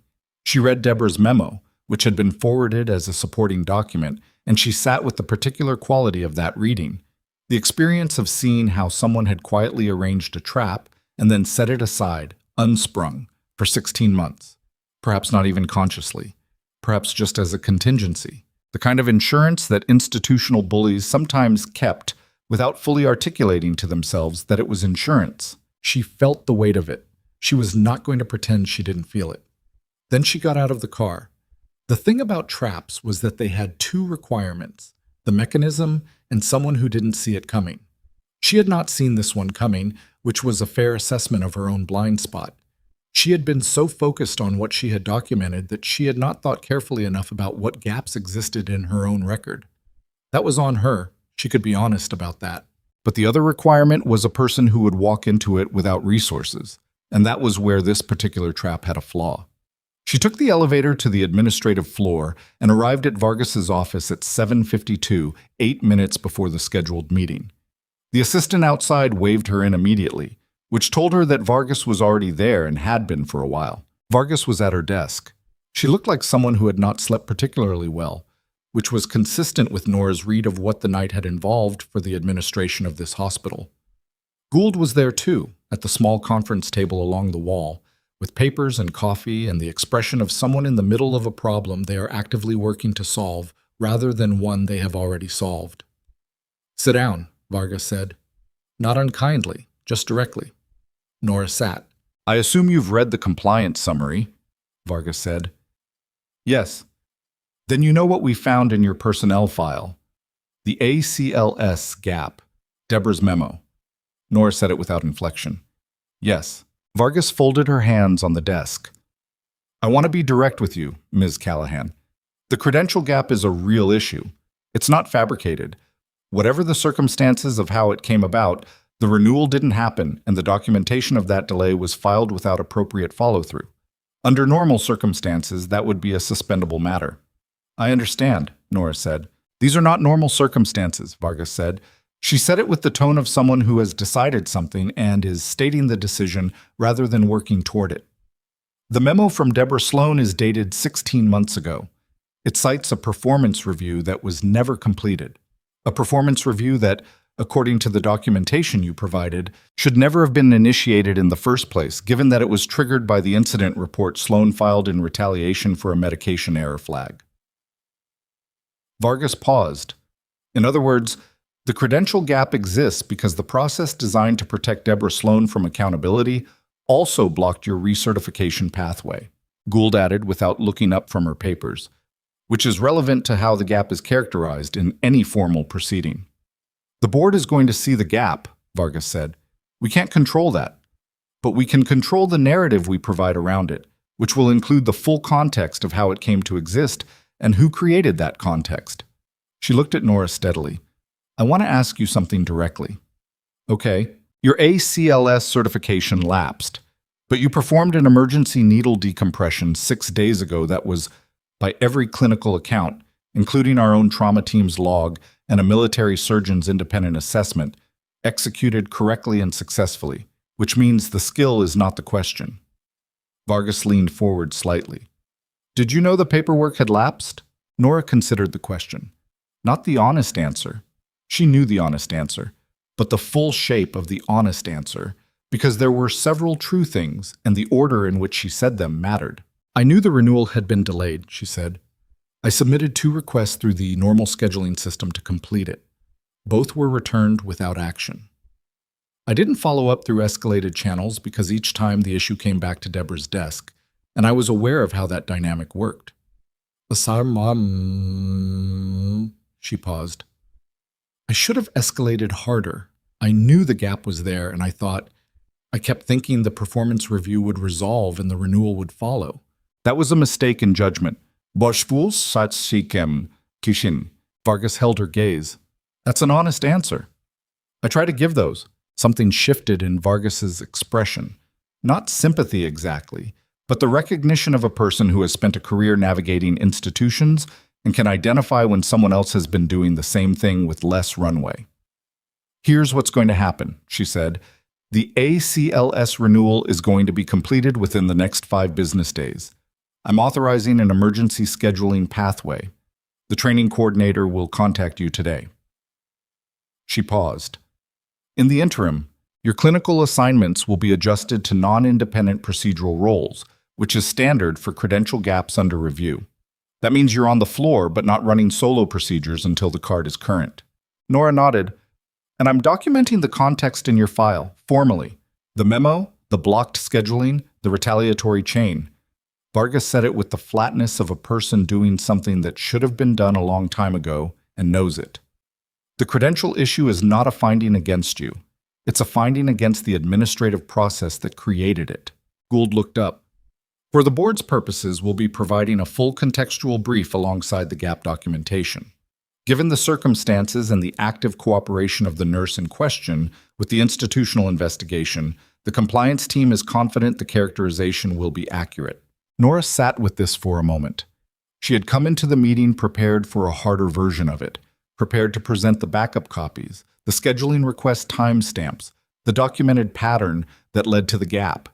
She had the evidence. She'd been ready. She hadn't needed to use it. That was new. That was different from every version of the situation she'd run in her head at 7 a.m. in a parking garage. There's something else, Vargas said. Nora waited. The board member I spoke with last night, the one who flagged the personnel file, has been on the hospital board for 12 years. He's also a retired Army officer. Vargas said it without editorial. He made some calls this morning, before you arrived. Nora kept her expression still. He spoke with Colonel Faraday, Vargas said, and with Dr. Ogilvy, and with someone at the State Board's Clinical Review Division. She paused. He's requesting a special board session for this afternoon. The agenda is the full scope of the ICU review, the State Board inquiry, and, another pause, a personnel matter. What personnel matter? Nora said. Vargas almost smiled. It was the smile of someone delivering something that has been a long time coming and knows it. The position of Interim Director of Critical Care Services has been vacant for 8 months. The board has been in committee about it. She folded her hands again. He's proposing to accelerate the appointment process. Nora sat very still.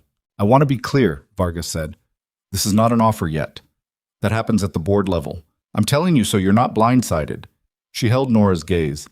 But I want to know something first. If the board makes that offer, and I think they will, are you going to take it? The question landed in the room, and Nora let it settle. She thought about Faraday's offer, the training program, the contractor position, the trajectory that would take her back in the direction of the things she'd left behind. She thought about the way Harwick had talked to her, as a peer, with the full, unself-conscious respect of one competent person toward another, and how long it had been since someone in a clinical space had spoken to her that way. She thought about the Peralta daughters in the waiting room at midnight, about Gerald's eyes losing the panicked scanning, about Harriet's peripheral pulses, about 14 months of timestamps. She thought about what she had actually built here, over 5 years, underneath the dismissal and the mopped floors and the incident reports. She had built something specific and real, and it was still here, still running, still the thing that kept people alive in the night when no one was watching. Tell me what it involves, she said. Vargas told her. The directorship covered the ICU, the step-down unit, and the trauma bay interface, oversight of nursing practice standards, staffing protocols, quality review, and credentialing. It reported to the CMO directly. It had a salary that was substantially different from a staff nurse salary, which Vargas said plainly rather than making Nora ask. It had the authority to restructure the charge nursing system. Nora listened to all of it. The credential gap, she said when Vargas finished, will be resolved by the time the board meets, Vargas said. I'm personally signing off on the expedited pathway. It'll be current before the session. I'd want the authority to be real, Nora said, not nominal. If I'm running a quality review process, I need it to be a process that can actually produce findings, not one that gets filtered through a department chief who has a stake in the outcome. That's exactly the problem the board is trying to fix, Vargas said. And the staffing, Nora said. The ICU is running short on every overnight. There are nurses doing the work of 2 people, and it's not sustainable, and it's a safety issue. If I take a role with any authority over staffing, I need that to be an addressable problem, not a budget line that I'm told is fixed. Vargas looked at her with an expression that was somewhere between appreciation and something sharper. You're negotiating. I'm describing what would need to be true for me to do the job right, Nora said. Those aren't the same thing. Vargas nodded once. Come to the board session. The board session was at 2 p.m. Nora spent the morning on the floor doing the work because the work was still there and the patients didn't care about board sessions. She checked on Harriet, who was awake and slightly bewildered by the intensity of what had happened to her overnight, and somewhat more bewildered when Nora explained, briefly and clinically, that the follow-up vascular obs protocol was going to be revised, and that the revision was in part because of her. Harriet looked at her for a moment. Is that supposed to make me feel better? Harriet asked. I don't know, Nora said honestly. I think it's supposed to make the next person feel better. Harriet considered this. Well, that's something. She checked on Kyle, who was preparing for discharge and who looked in his street clothes like a person rather than a patient, younger than she'd thought, with the physical ease of someone who hadn't yet accepted that his body had been close to failing him. He saw her in the doorway. I heard things happened, he said. Things happen. Because of me. Because of choices a lot of people made over a long time, she said. You being here accelerated something. That's not the same as causing it. He looked at her with the directness of someone who had spent the week trying to solve a problem and hadn't fully solved it. I still don't know your whole story. No, she said. Are you going to tell me? She leaned against the doorframe. I was a combat medic. Forward surgical team, 2 deployments, came home, left the service, went back to school, built something different. She said it simply, with the brevity of someone who has compressed a large thing into its essential shape and is comfortable with the compression. This is what I built. He looked around the hospital room, the corridor beyond, the unit in its morning rhythm. Why here? With all of why here? Swam.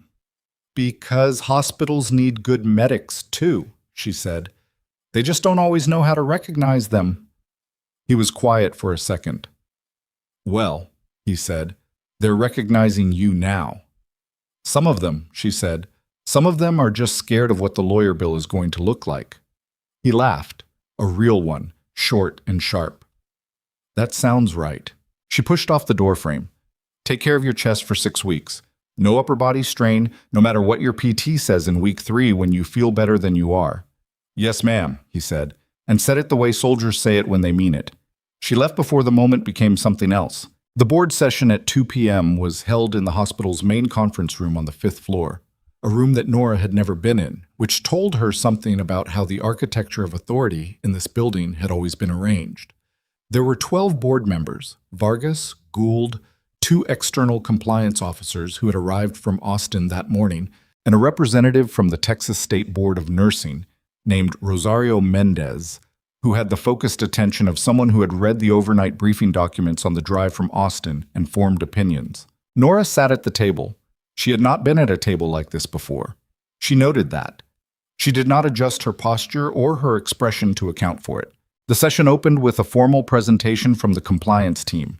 It was thorough and unflattering, not to Nora, but to the institution, which was the appropriate target. The medication error documentation, the falsified notation in October, vials initialing confirmed by the compliance team's independent review of the original record, the pattern of observation protocol violations, the retaliatory administrative management, including the credential gap, which Mendez noted with a specificity that made it clear she understood exactly what had been done and why.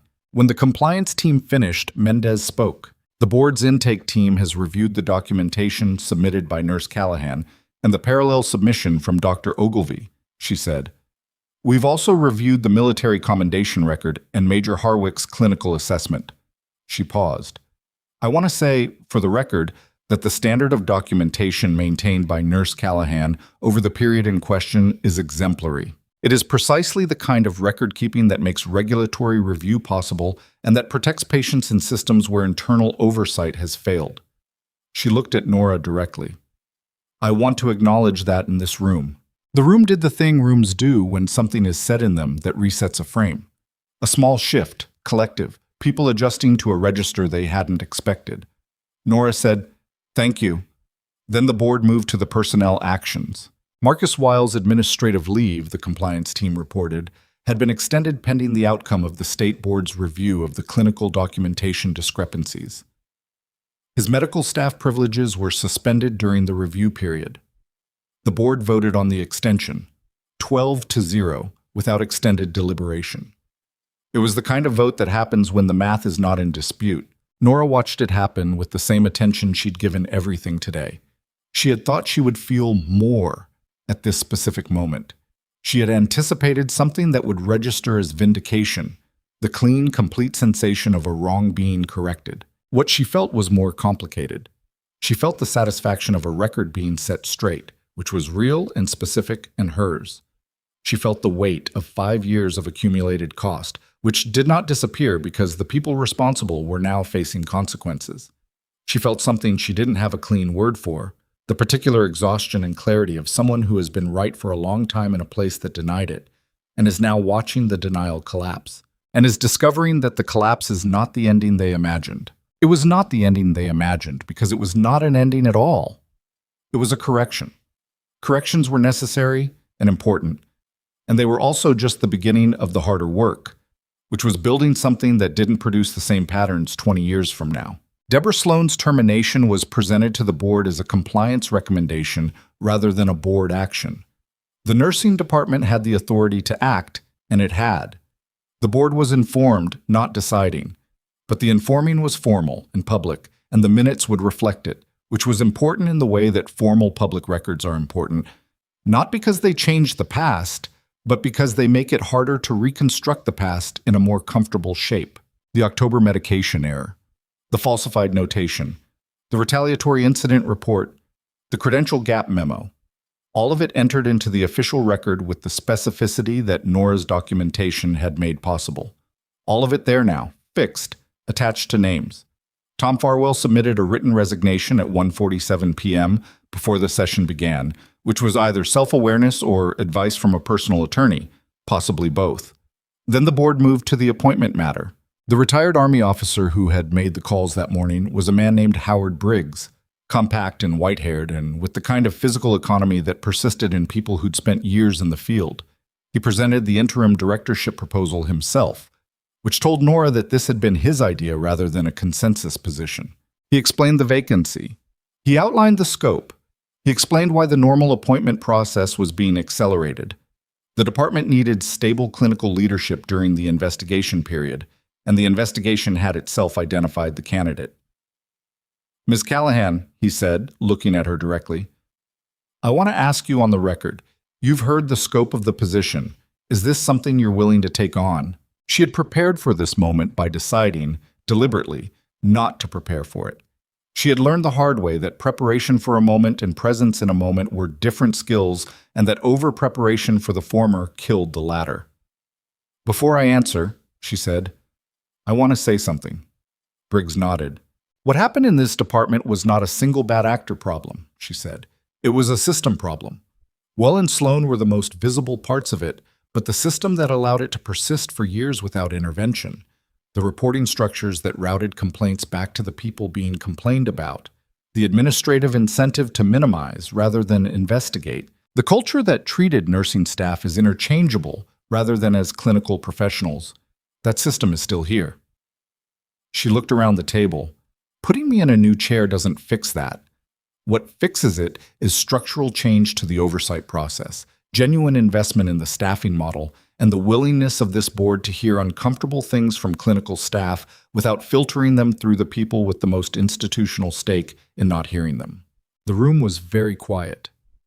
I'm willing to take the position, she said, if those things are understood to be part of what the position means, not aspirationally, operationally. Briggs looked at her. He looked at Vargas. He looked back at Nora. That, he said, is exactly the kind of thing I was hoping you'd say. The vote was 11-1.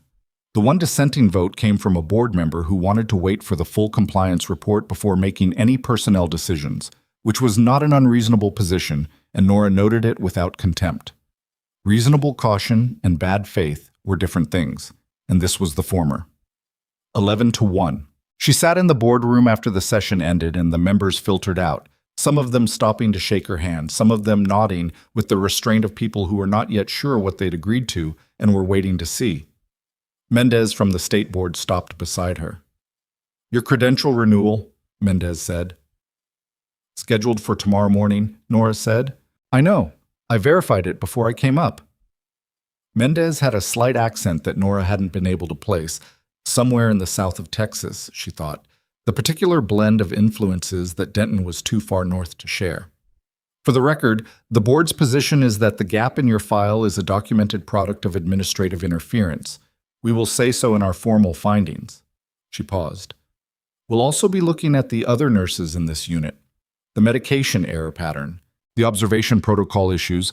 Those don't happen because of one charge nurse. They happen because of an environment. I know, Nora said. That's most of what I'm concerned about. Mendez looked at her with the measuring attention of someone who has spent a career in regulatory work and knows the difference between people who want a position and people who want what the position can do. Good luck, Director, she said. Director. The word sat in the air after Mendez left. Nora let it. She did not feel transformed. She did not feel like a different person than the one who had mopped the East Corridor at 11 p.m. on a Tuesday and filed an incident note without anyone thanking her. She felt like the same person, in a different position, with different tools available and different problems ahead. That was exactly right, she thought. That was how it was supposed to feel. She left the boardroom and went back to the floor. She had a shift starting in 40 minutes, and the work didn't pause for board votes. The next 3 weeks moved with a speed that had the quality of delayed consequence. All the things that had been building slowly for months accelerating into the compressed time frame that investigations and institutional overhauls produced. The external auditors from Austin spent 4 days in the hospital going through charts and records with the systematic attention of people being paid to find exactly what the preliminary review had already suggested they would find. They found it, and then more. The additional findings included a billing irregularity in the ICU's procedure documentation that had resulted in overcharging on 11 cases over 18 months. Not Nora's documentation, which was clean, but a pattern in how procedure records were submitted to insurance, and the pattern connected to Weil's name in 3 of the 11 cases. That finding went to a different set of lawyers than the ones who had been standing in the corridor with Weil 2 weeks earlier. Those lawyers, Nora heard through Vargas, had already advised him not to make statements. The Texas State Board of Nursing completed its preliminary review in 16 days and issued a formal finding that the institutional environment at Hargrove's ICU had materially undermined the professional autonomy and clinical documentation integrity of nursing staff. The finding cited Nora's records directly and named Deborah Sloan's credential interference as a specific act of professional obstruction.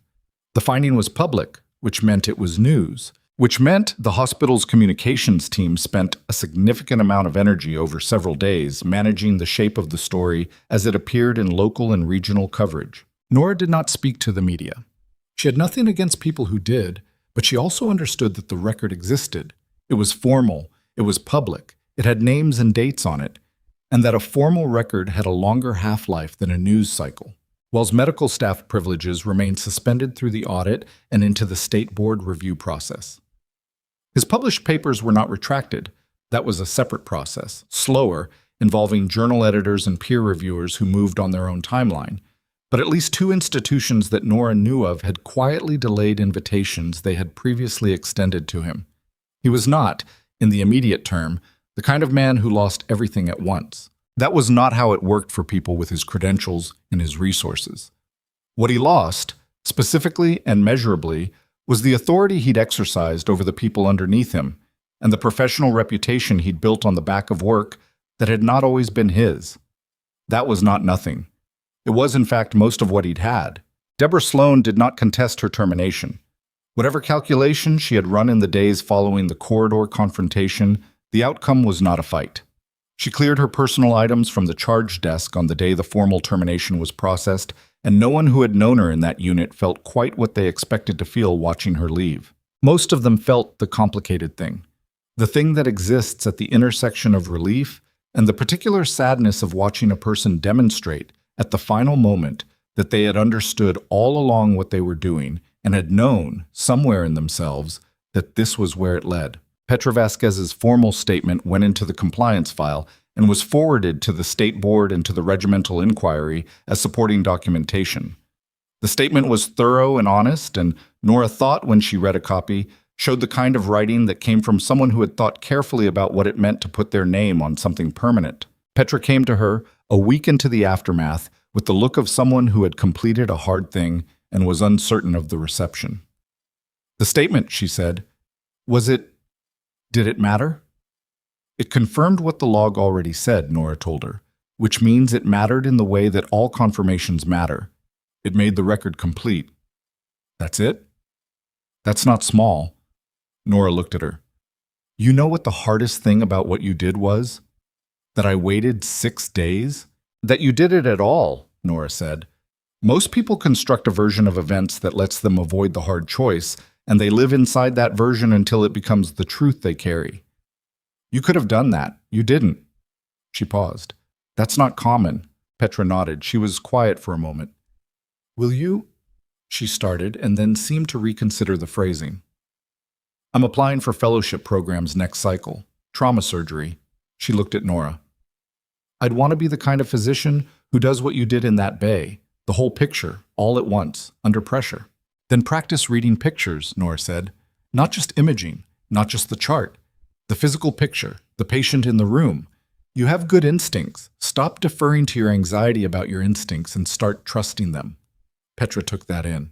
Is that what you do? Nora thought about a 2 mm tracheal shift in a loud room, about Harriet's peripheral pulses, about the difference between the color of oxygen depletion and the color of blood loss in the skin of someone in the middle of the worst night of their life. I've been doing it long enough that it's not a choice anymore, she said. Get there early enough, and it won't be a choice for you either. Faraday called on the Thursday of the second week. He called in the late afternoon while Nora was in the middle of a staffing review for the night shift, her third such review in 10 days, because the staffing model she had inherited was more broken than she'd even documented, and fixing it required understanding every piece of it before she moved anything. She took the call outside the unit, in the corridor by the window where she had sometimes stood in the early mornings looking out at the parking lot. I heard about the directorship, he said. News travels. Military channels are efficient. There was a brief pause. The regimental inquiry is complete. Our formal finding is that Specialist Breyer received clinical intervention that saved his life, and that the primary clinical decision-maker in that intervention was a nurse with advanced combat medic training whose contribution was systematically misattributed in the institutional record. He said it with the precision of a formal statement, and then, in a different register. It's in writing. Regimental record. His file, and now yours. Nora leaned against the wall. Outside, Denton was doing its late afternoon thing, pale and wide and unhurried. Thank you, she said. The training program offer stands, he said. I want you to know that. It's not a competing interest. You can do both if you wanted to. Part-time consultation, curriculum review. We could structure it however works. I know, she said. Is that a yes? She thought about it.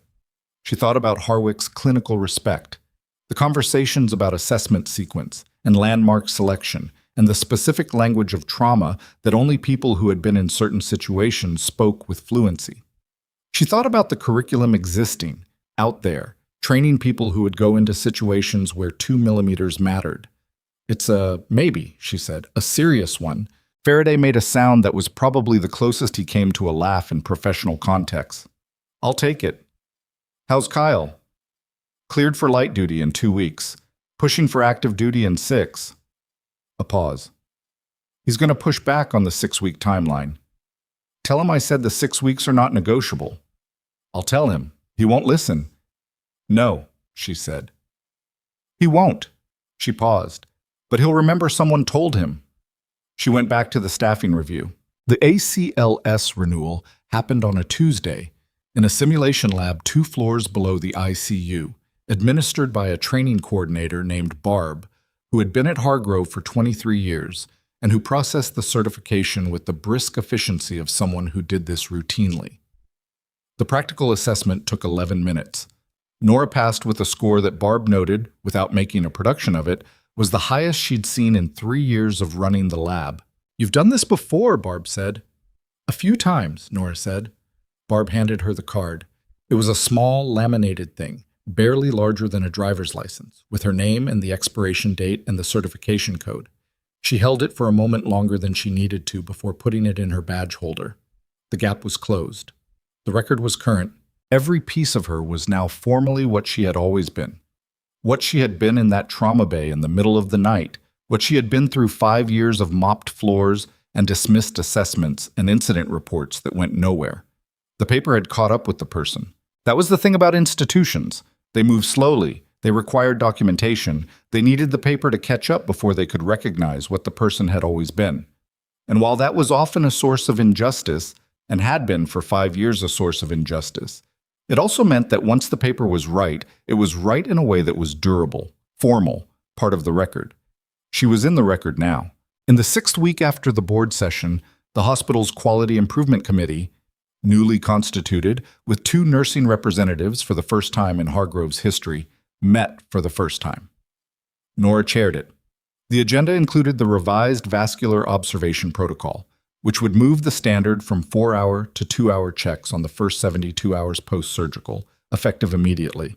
It included a restructuring of the incident reporting system so that reports no longer routed through department chiefs but went directly to a compliance coordinator who reported to the CMO. It included a staffing assessment methodology that Nora had written herself at her kitchen table at 2 a.m. that accounted for acuity, not just census, in calculating safe nurse-to-patient ratios. The committee approved all 3 items. Nora walked out of that meeting differently than she had walked out of any meeting she could remember at this hospital. not differently in the sense of changed posture or changed expression. She was still the same person who walked through corridors at the same pace and didn't announce herself. Differently in the sense that she was walking out of a meeting where she had proposed things and the things had been approved and the approval was real, and the things would happen because she had the authority to make them happen. That was not a small thing. She had told herself during the worst years of the worst shifts that the work was enough. The work was real, the patient was real, and that was enough to keep doing it. She had meant it. She hadn't been performing stoicism. She had genuinely found the work sustaining in the way that meaningful work can sustain a person, even when everything around the work is diminishing them. But she had also, in the private space she didn't examine too often, known that the work being enough was a survival position. It was the thing you told yourself when the alternative, the full accounting of what was being taken from you, was too costly to perform every day. The truth, which she could look at now from the other side, was that it had not been enough. It had been necessary and real and worth doing, but it had not been enough, because real contribution needs to be seen and recorded and attributed and built upon. And the parts of her work that hadn't been seen had not only cost her, they had cost the patients who would have benefited from the protocols she'd been flagging for years. Harriet's thrombectomy, the 11 instances in the observation log, the medication errors that had come close enough to serious harm that the closeness itself was the finding. The invisible work had costs beyond the invisible worker. That was what she had always known and not found language for.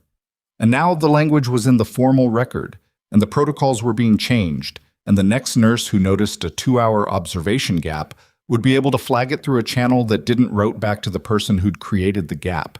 And that was the thing that mattered most. Not the title, not the salary, not the board vote, the channel.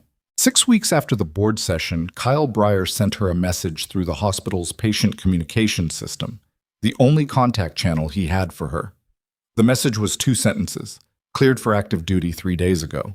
I told my CO it was because my nurse gave better orders than my PT. She read it at the nurse's station on a night shift she'd picked up because someone had called out and she hadn't yet hired enough staff to fully cover the gap, and she was not the kind of director who assigned coverage. She wouldn't take herself. She typed back, "Tell your CO it was 4 weeks, not 3. And tell your PT I said, I'm sorry." She put the phone away and went to check on room 4. She would think, later, about what the right word was for what had happened to her, not vindicated exactly. Vindication implied a clear before and after, a moment of wrongness that was then corrected, and that was not quite the shape of it.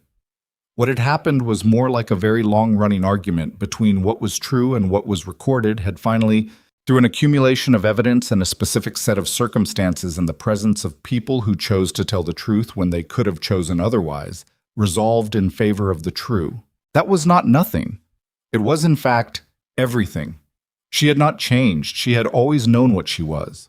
The question had always been whether the world around her would catch up to the knowing, and for a long time the answer had been no.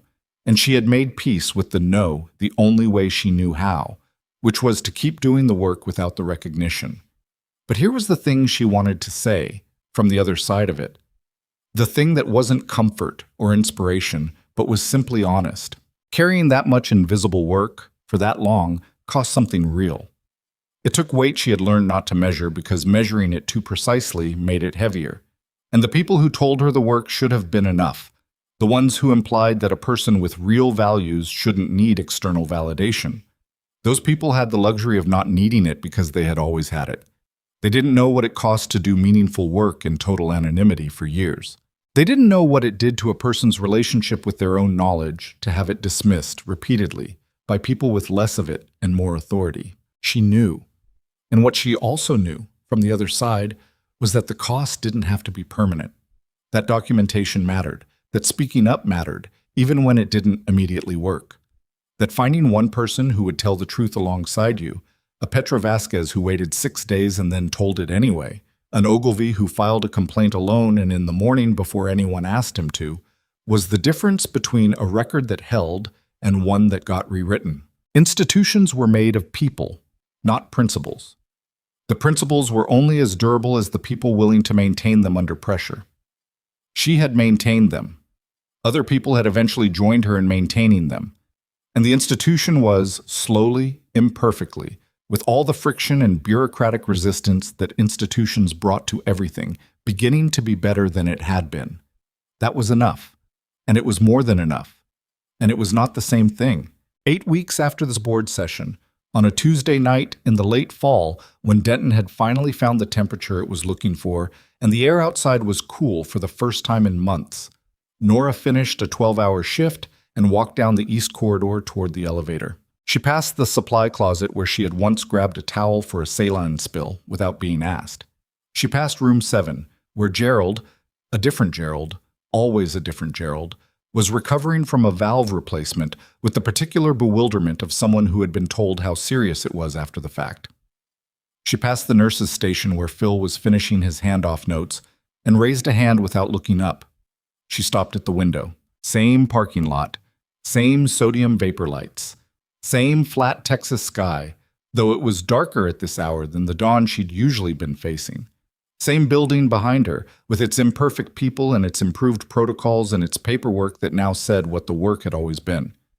She was not carrying a mop. She was carrying a directorship and a renewed credential and a formal commendation in a regimental record and 14 months of documentation that had been entered into an institutional and regulatory file where it would outlast everyone who had tried to make it disappear. She was also carrying 5 years of shifts that no document would ever fully capture.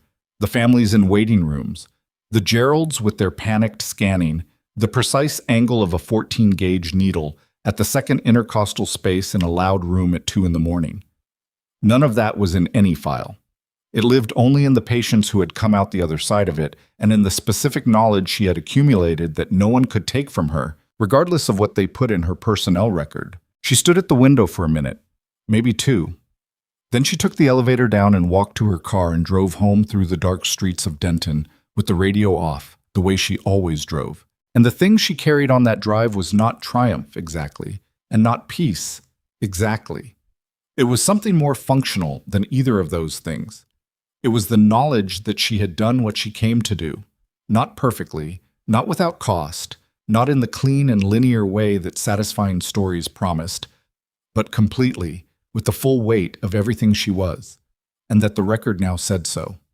She had been invisible for 5 years. She had never actually been invisible. The difference, it turned out, was just a matter of time, documentation, and refusing, quietly, consistently, at a cost she would not pretend was small, to become what the place wanted her to be instead of what she knew herself to be. That is what strength that no one can see looks like. It doesn't announce itself. It shows up. It keeps records. It waits for the moment when the truth has no choice but to take up the space it was always owed, and then it gets back to work.